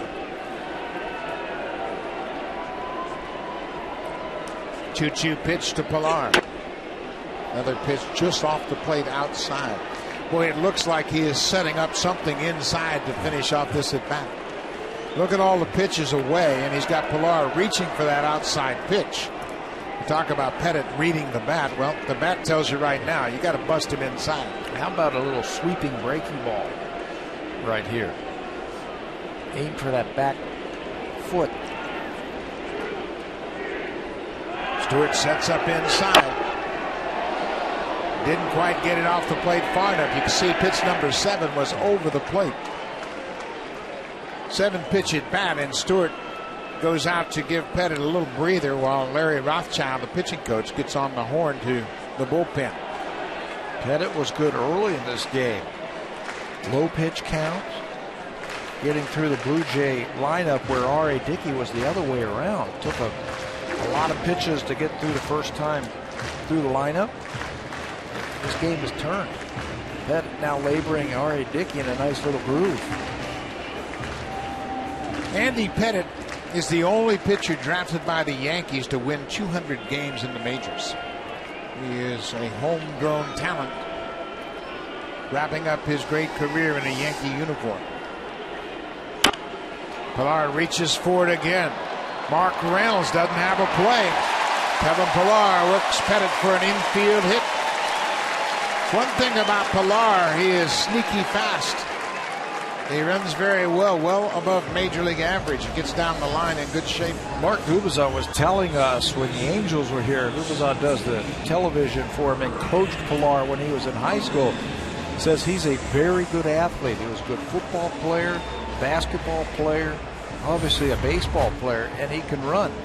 2 strikes, so Reynolds is playing deep, just tapped between home and third, and Pilar gets a running start. No chance to get him over at first base. So the inning continues for Andy Pettit. Pettit's thrown 23 pitches this inning, so that was a twofold visit by Larry Rothschild. He got the bullpen up, Sean Kelly, the right-hander, and he's given Pettit a breather. So much so that Jerry Davis, a veteran umpire, comes out and says, "Hey, let's break it up, boys." In August, when he faced the Blue Jays, August 22nd, he threw 6 innings, gave up 4 hits. 2 of them were infield hits. He's given up 6 tonight, and that's an infield hit for Pilar. Hasn't been as sharp.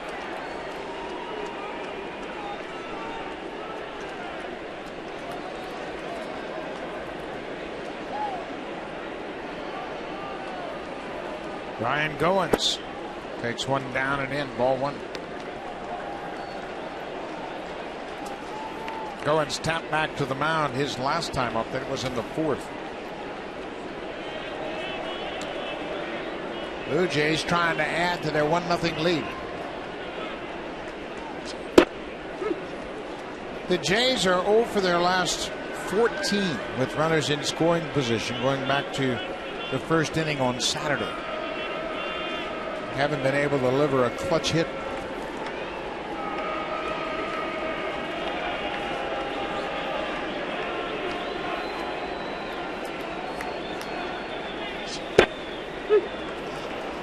Pettit reaching back for a little extra, finds that inside corner.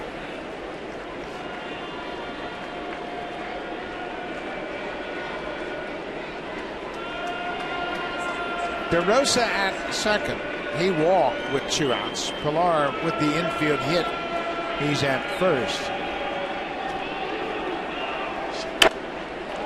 Owens fouls it out of play. Again, the pattern very evident. Trying to make Goins aware of that inside part of the plate, possibly setting up that big sweeping breaking ball away. I'd love to see Ryan pull one right over the second baseman's head. They're playing him the other way. They don't think he can get around on Pettit's pitches.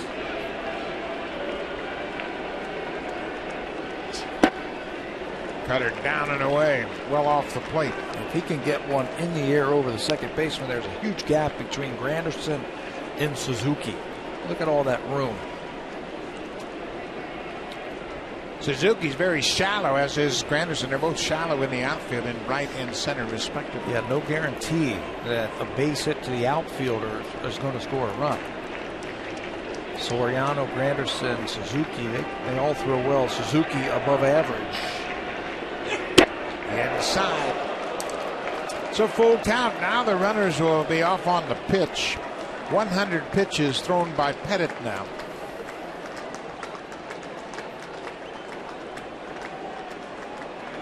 Josh Tolle, a left-hander, is on deck. DeRosa at second, Pilar at first. 1-0 Jays.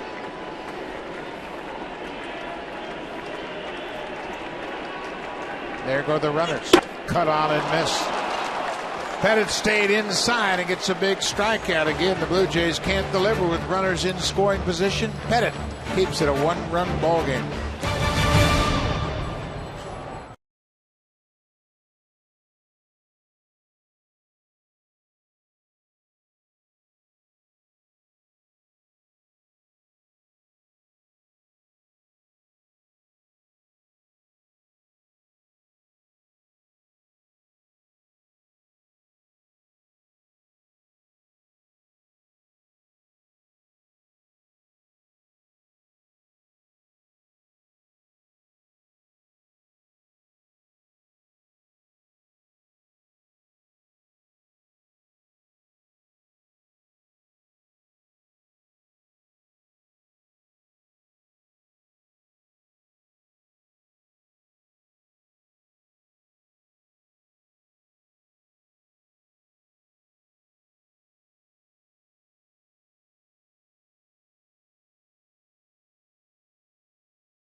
R.A. Dickey pitching very well again against the Yankees. 6 innings of 4 hit ball. He's shutting them out. He's walked 2 and struck out 8. And thrown 88 pitches. And boy, did he slow things down after throwing 29 pitches in the first inning. Yeah, he was into the 50s by the second inning. And it didn't look like, if they're on that 100 pitch count thing, that he was going to be out of here. He was going to be out of here quickly. But he's got it going now. Mark Reynolds, the third baseman, takes a strike. Reynolds singled his last time up against Dickey. That was his first hit in his 14th at bat. He's now 1 for 14 against Dickey. Fly ball to center. Rasmus back. He's got room. Makes a catch in front of the 400-foot sign. Let's check in with Jamie Campbell.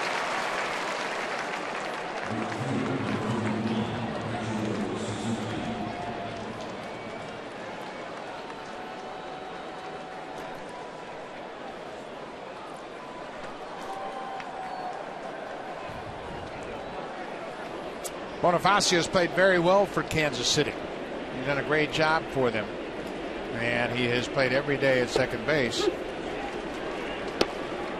We mentioned the young starter for Kansas City. He's filling in for Danny Duffy, the left-hander, who had some elbow problems.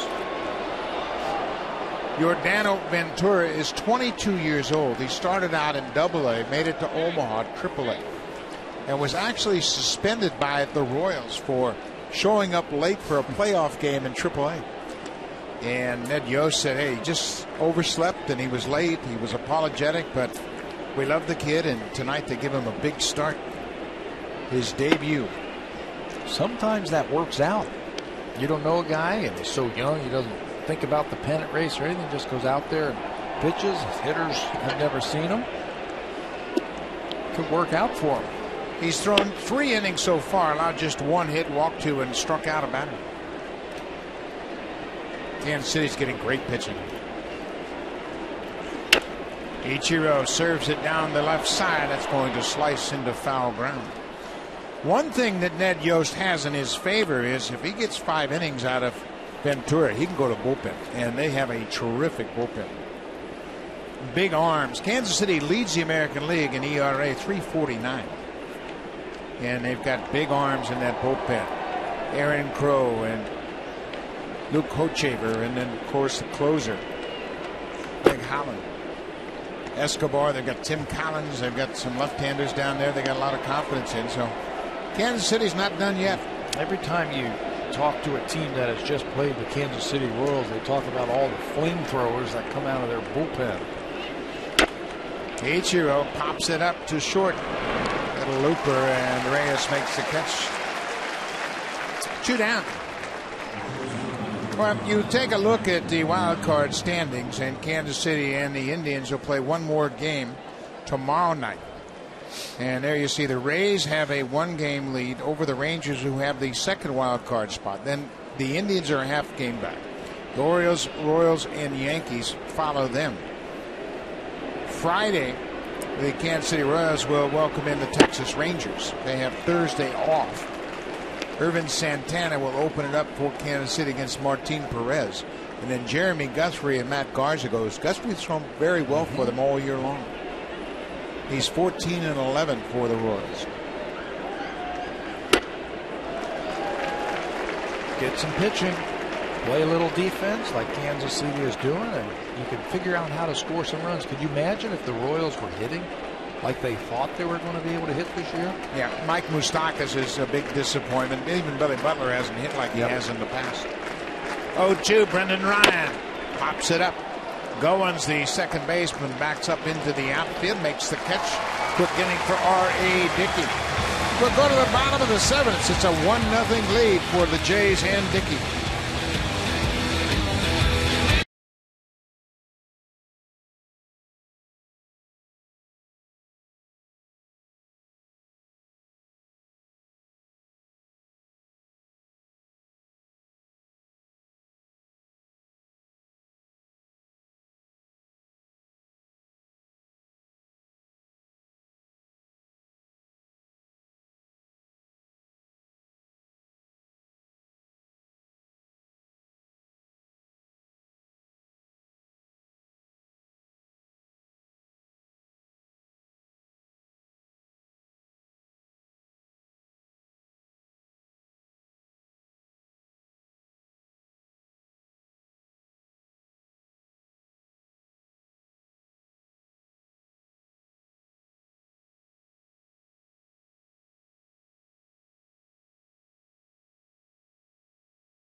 About his childhood, being on the run from the FBI and how he survived it. Subscribe now at sportsnet.ca/magazine. R.A. Dickey gets the handshake from the skipper, and he will leave this ball game after 7 great innings. He is shutting out the Yankees on just 4 hits. He has thrown just over 100 pitches. Well, boy, he had a great knuckleball. I'm a little surprised they pulled the plug on Dickey as soon as they have. The Yankees can't do anything with him. And in the 8th, it'll be the number 9 hitter, Chris Stewart, then Curtis Granderson and Alex Rodriguez. But John Gibbons has made the move. Sergio Santos is starting to loosen up for the Blue Jays down in the left field bullpen. He gave up a single to Reynolds to lead off the 4th inning and then retired everybody else. Right in a row. Yeah, he was dealing. Dealing. And he has pitched well against the Yankees all season long.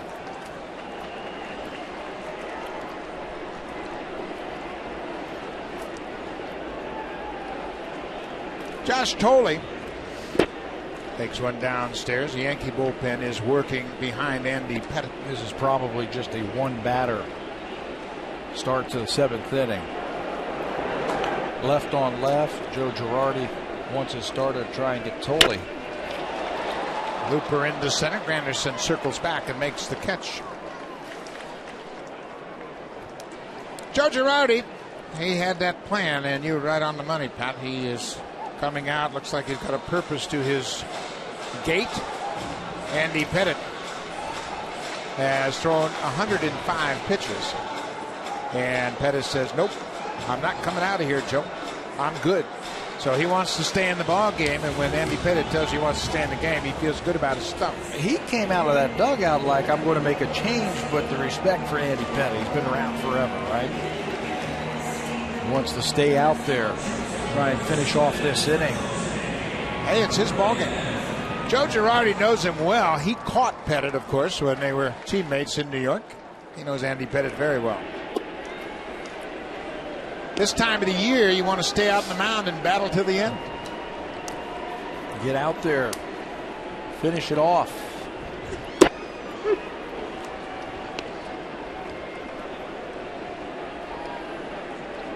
Jose Reyes has doubled in his 3 at-bats.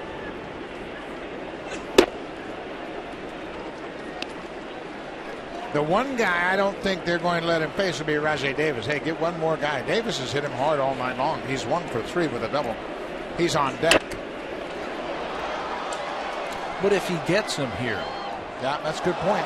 Don't you give him a chance? If you're going to let him pitch, let him pitch. Let him pitch, let him finish the inning, try to get a win. Yeah. You take him out now, he has no chance to get the win. Right. If you're going to leave him out there. It looked like Joe Girardi wanted to talk to his starter. Fly ball to right. Ichiro is there. And here comes Girardi. He was going to let him pitch to one guy. That was it. So Rajay Davis, who has hit Pettitte so hard again tonight, has doubled in 3 at-bats. He's lined out to center, lined out to right. He's hit over 550 against Pettitte, and that'll do it for the lefty. So Pettitte gives way. He trails 1-0. Sean Kelly, the right-hander, comes on to face Rajay Davis when we come back.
both leagues as you look at R.A. Dickey and Andy Pettit, the starters in this game. They're both out of the ball game now. Dickey was congratulated for a job well done, and now Pettit's looking for Sean Kelly to carry it the rest of the way. 56th appearance, trying to get out of this 7th inning. Rajai Davis takes a ball. Davis doubled his last time up against Andy Pettit, and he's hit the ball hard all 3 times tonight.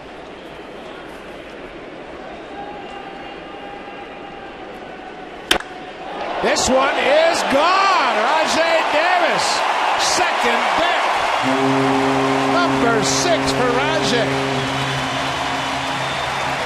You can set up all the strategy you want. Sometimes it just doesn't work. I want the lefty versus the lefty. Then I'm going to lead the lefty in to turn the switch hitter around to hit right-handed. Then I'll bring the righty to face the righty, and it still doesn't work. 6th home run of the season for Rajai Davis. And Sean Kelly is a guy who doesn't give up that many home runs. He's got that heavy sinker, but he's going to give one up right here. No doubt about it to left field for Rajai. Both runs coming on home runs. Davis, his 6th of the season. He and Colby Erasmus doing the damage against the Yankees. Sean Kelly, that's just the 8th home run he has allowed, and boy, it's a big insurance run for the Blue Jays. Rajai Davis went home to Connecticut yesterday on the off day to be with his wife as they're expecting their first child. And he flew back, and he's still not a dad. Her due date was last Saturday. Went home, thought there was a chance on the off day, so he came back today. Hit a home run. Brett Lawrie with a 2-2 count.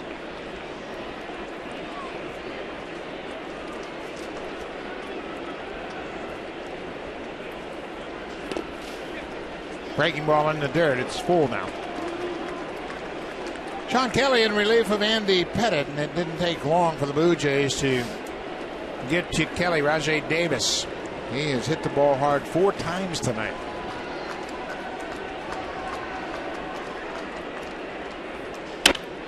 Popped up. Center fielder Granderson coming in a few steps, makes the catch. The inning is over. But the Blue Jays get an insurance run in the 7th. A 2-out home run off the bat of Rajai Davis, his 2nd hit of the night. Blue Jays with a 2-0 lead as we head to the 8th.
run of the season makes it a 2-2 game. So Baltimore hanging on against the Red Sox. Dempster, the starter for Boston. Scott Feldman for Baltimore. New pitcher into the ball game is Sergio Santos for his 24th appearance of the season. Been pitching a lot better of late and pitching late into the ball game. Later in the game in this setup role now here in the 8th inning. Vernon Wells coming on to pinch hit for the catcher, Chris Stewart. Goes after the first pitch and Santos jumps ahead. 96 from Santos. He's always had a big arm. This year his slider is better. He's using a changeup just a little bit more. He has really been throwing the ball well of late. Another good fastball in a great spot. Santos finally healthy. Really adding some depth to an already good bullpen.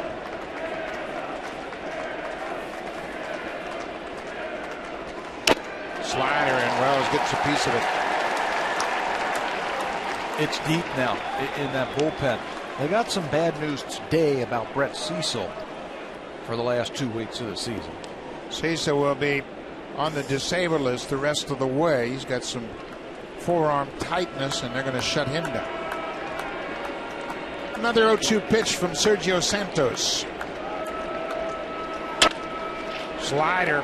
What a play by Laurie. Quick to his feet. Oh, what a play. He got to his feet like a tack.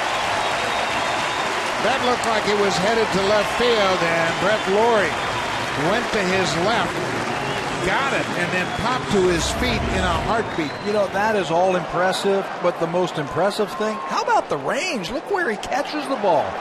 Almost straightaway shortstop, if you can believe it. Watch the move he makes, about 3 or 4 quick steps, full out, and a seed, and he's digging it, man. What a play. Saved a leadoff base hit. Top of the order. Curtis Granderson has singled in 3 at-bats. The throw, impressive. The dive and catch, impressive. But it's the range at third base. Explosive range. We have seen so many athletic third basemen here in the American League this season. It's really interesting how the third basemen have really kind of taken the spotlight around the American League. When you think of Brett Laurie, Manny Machado, Evan Longoria, Adrian Beltre. I mean, there's a host of highlight reel players in the American League right now. Bouncing ball. Goins was deep and he boots it. He played it off to the side. That's going to be his first error of his young career. Time now for the smooth move of the game, brought to you by Bacardi Oakart Smooth Spiced Rum. Bacardi is a proud partner of the Toronto Blue Jays. What just happened? Slider yanked. It looked like a ball that was heading out into left field, but we have seen this over and over this season by Brett Laurie. The great range, athleticism, and Gold Glove caliber third base, really, from Laurie. Hard to argue that. Alex Rodriguez takes the first pitch strike. 96. This is the best fastball we've seen from Santos. He worked a third of an inning 3 days ago. So with the off day, he's had a few days to recoup. And that fastball is exploding, and it's in a good spot so far.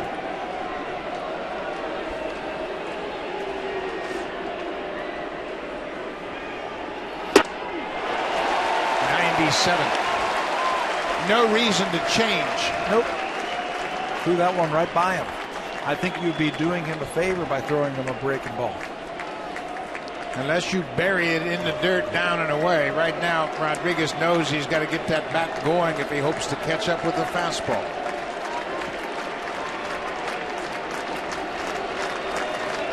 Oh, and 2, 1 out. Granderson at first.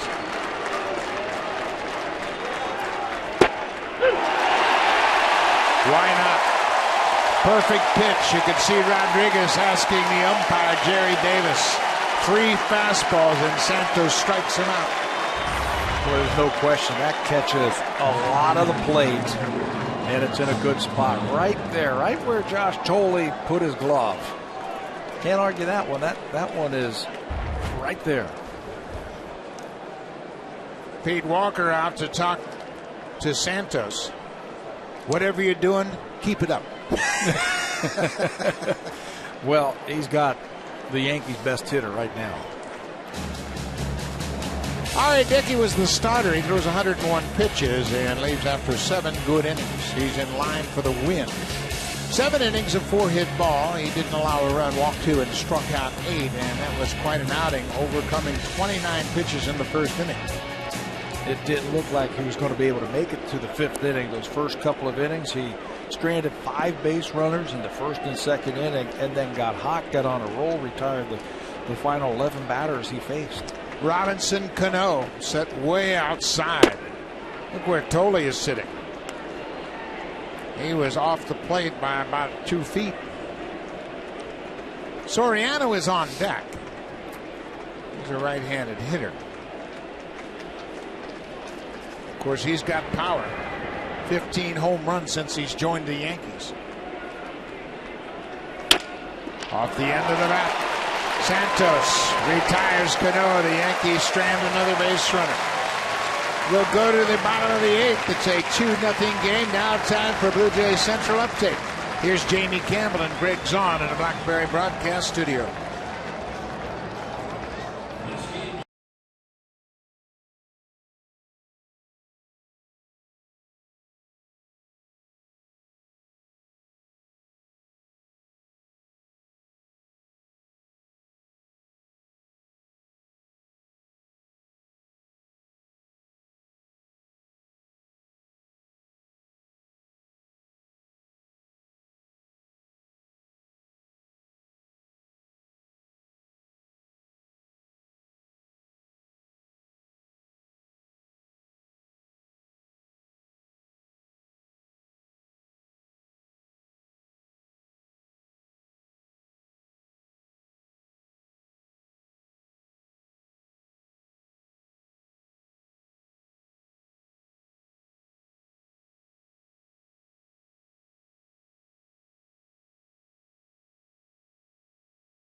New pitcher for the Yankees is David Robertson. He comes in to pitch the 8th inning, making his 64th appearance. David Robertson is one of the best right-handers out of the bullpen. He's coming in here with 10.89 strikeouts per 9 innings. He is the 8th inning guy, but the setup guy when they have the lead in front of Mariano Rivera just hasn't worked.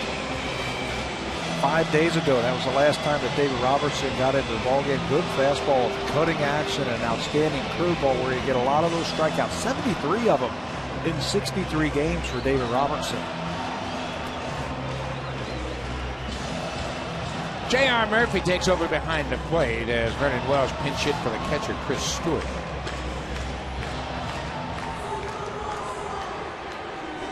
The Blue Jays with a 2-0 lead. 2 solo home runs. Colby Rasmus in the 4th inning off Andy Pettit.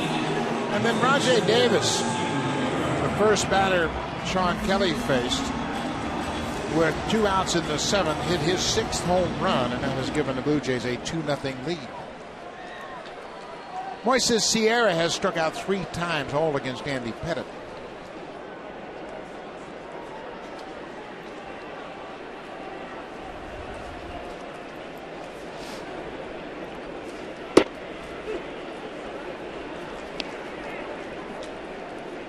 Robertson hasn't appeared since the 12th of September at Baltimore. They just haven't had many opportunities to protect the lead. Swept in that 3-game series in Boston.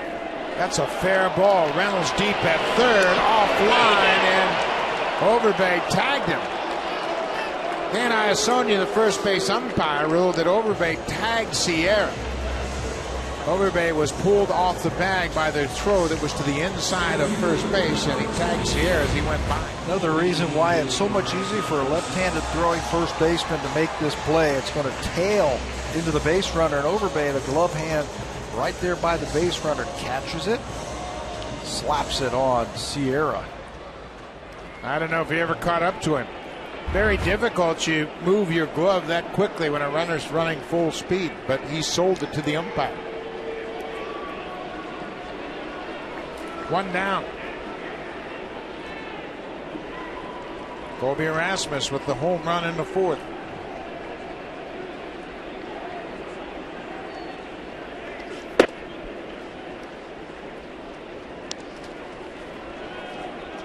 "21 homers, too shy of his career high. He's done that twice, 23 homers. Last year with the Jays, 2010 with the Cardinals.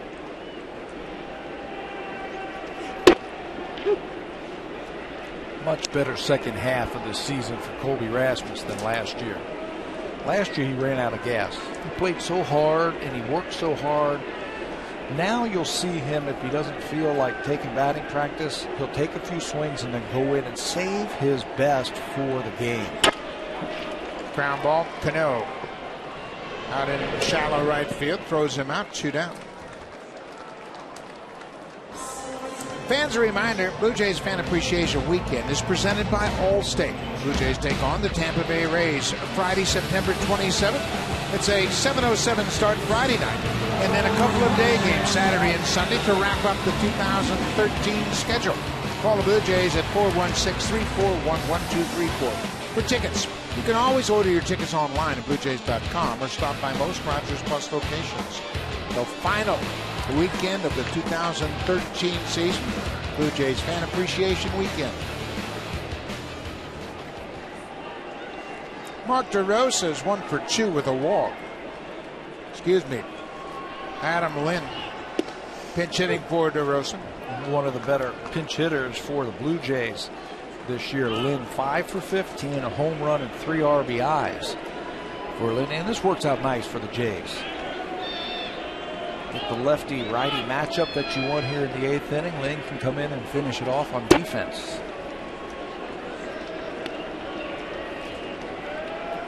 Lynn hit a pinch hit home run against Arizona Tuesday, September 3rd.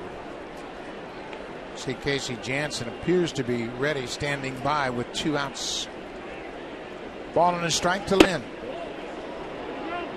No swing, according to Mark Carlson down at third base.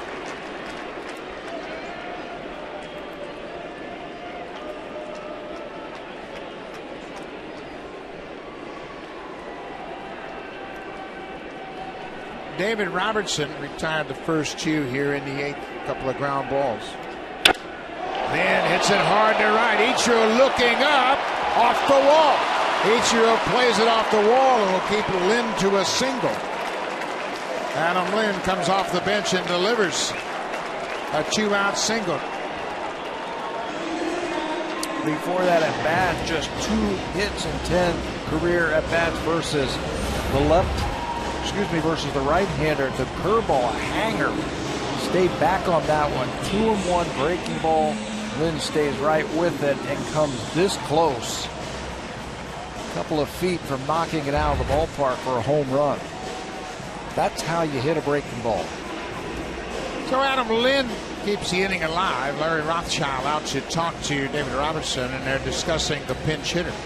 J.R. Murphy, young catcher, into the ball game, so Rothschild, not leaving anything to chance, goes out and reminds Robertson and Murphy how they want to attack Anthony Gose, who will pinch hit for Kevin Pillar.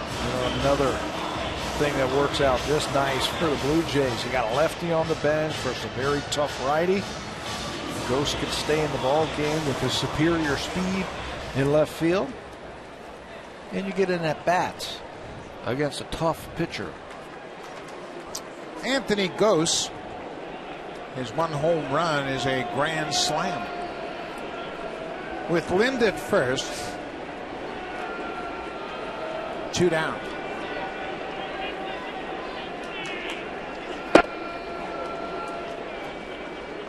Gose is 0 for 2 against David Robertson, so he's got an idea what he's dealing with. Kevin Pillar finished up 1 for 3 in the game. He had an infield hit in the 6th.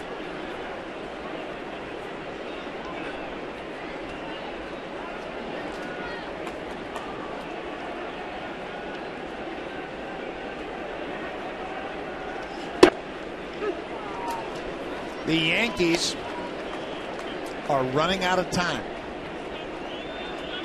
Rajai Davis with a big home run to extend the lead to 2-0. Joe Girardi and Larry Rothschild know that they can't afford to lose many more games.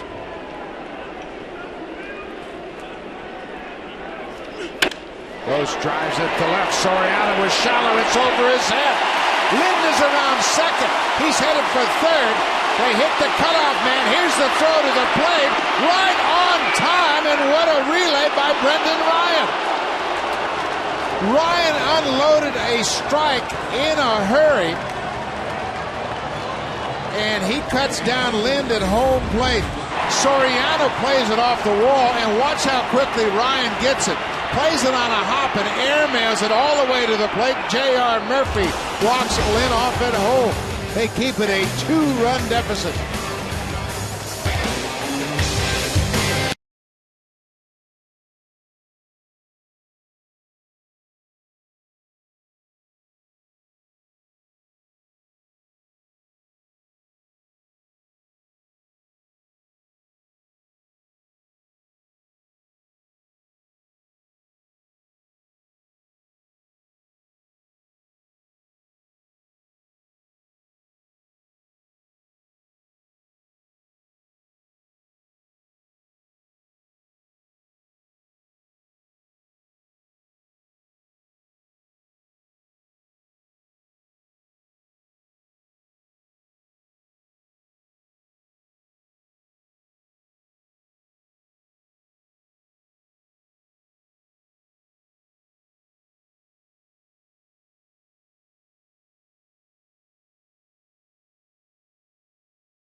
Watch the left side of your screen.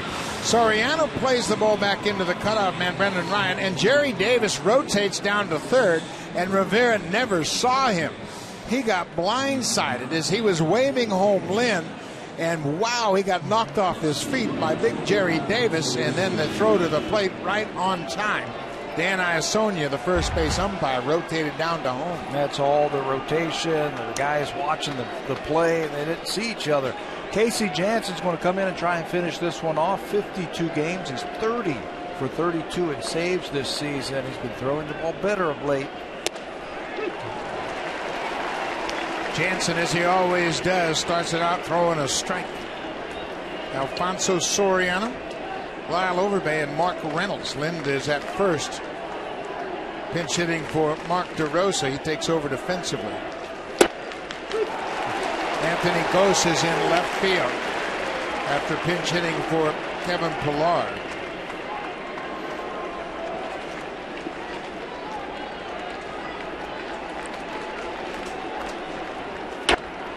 Going upstairs and fouls it back. Well, the thing that we have seen from Casey his last couple of times out, command is back for him. He was telling us a couple of weeks ago that he felt he didn't have the good command that he needed from his cutter. but it seems to be back. Breaking ball. He strikes out Soriano. 1 down. Now for a preview of what's coming up on Connecticut. Here's Ken Reed and Ivanka Osman.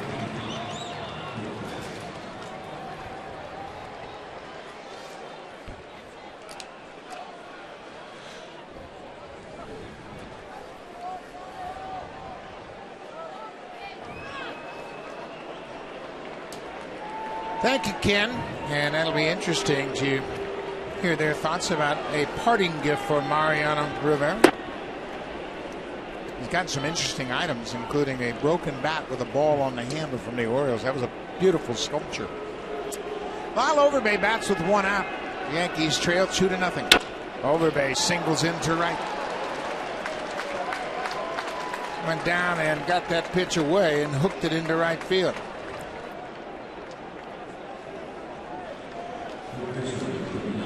Just like that. Watch where this pitch is. It's actually away from Overbay. Goes out and hooks it into right field. And the tying run comes to the plate in the threat of a guy who can leave the yard. Mark Reynolds, he's got power. 19 home runs between Cleveland and New York.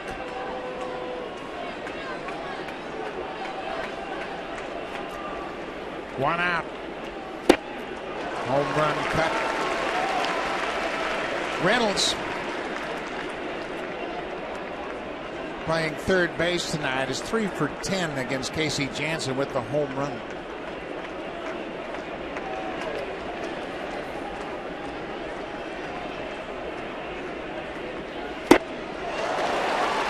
J.P. Arancibia has moved behind the plate.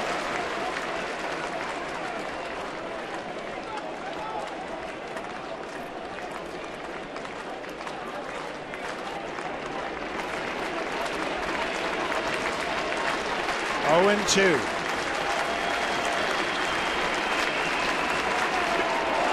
good breaking ball in the same spot. 2 strikeouts for Jansen. The Yankees down to their last out. Boy, what a big at-bat that was. A home run threat, and Jansen didn't even give him a chance to knock the ball out of the ballpark. He got ahead, then expanded with the breaking ball. Good job by Arancibia to block it. A big out for Casey. Ichiro Suzuki. Gone 0 for 3 and grounded into a double play. 2 outs.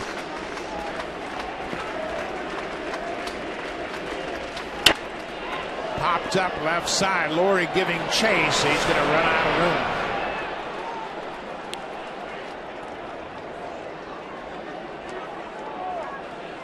Runner at first base means nothing right now. It's that batter.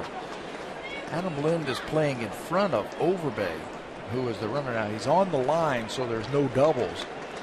I would play deep. Yeah. That run means nothing at first base. With this guy who can handle that bat.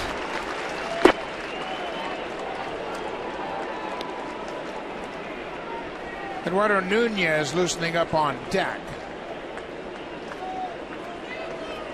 Brendan Ryan is the scheduled batter.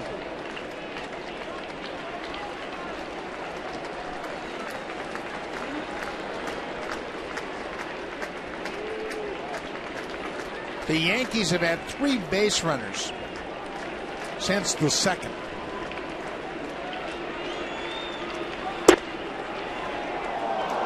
Just off the outside corner. That cutter, that backdoor cutter that Jansen will use to the lefties.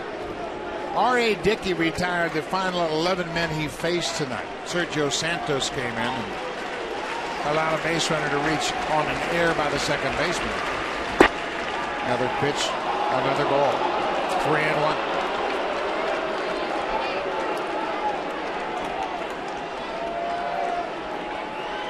R.A. Dickey in line for the win.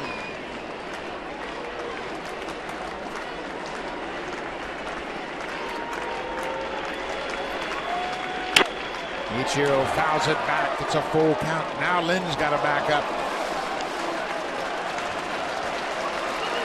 And he is.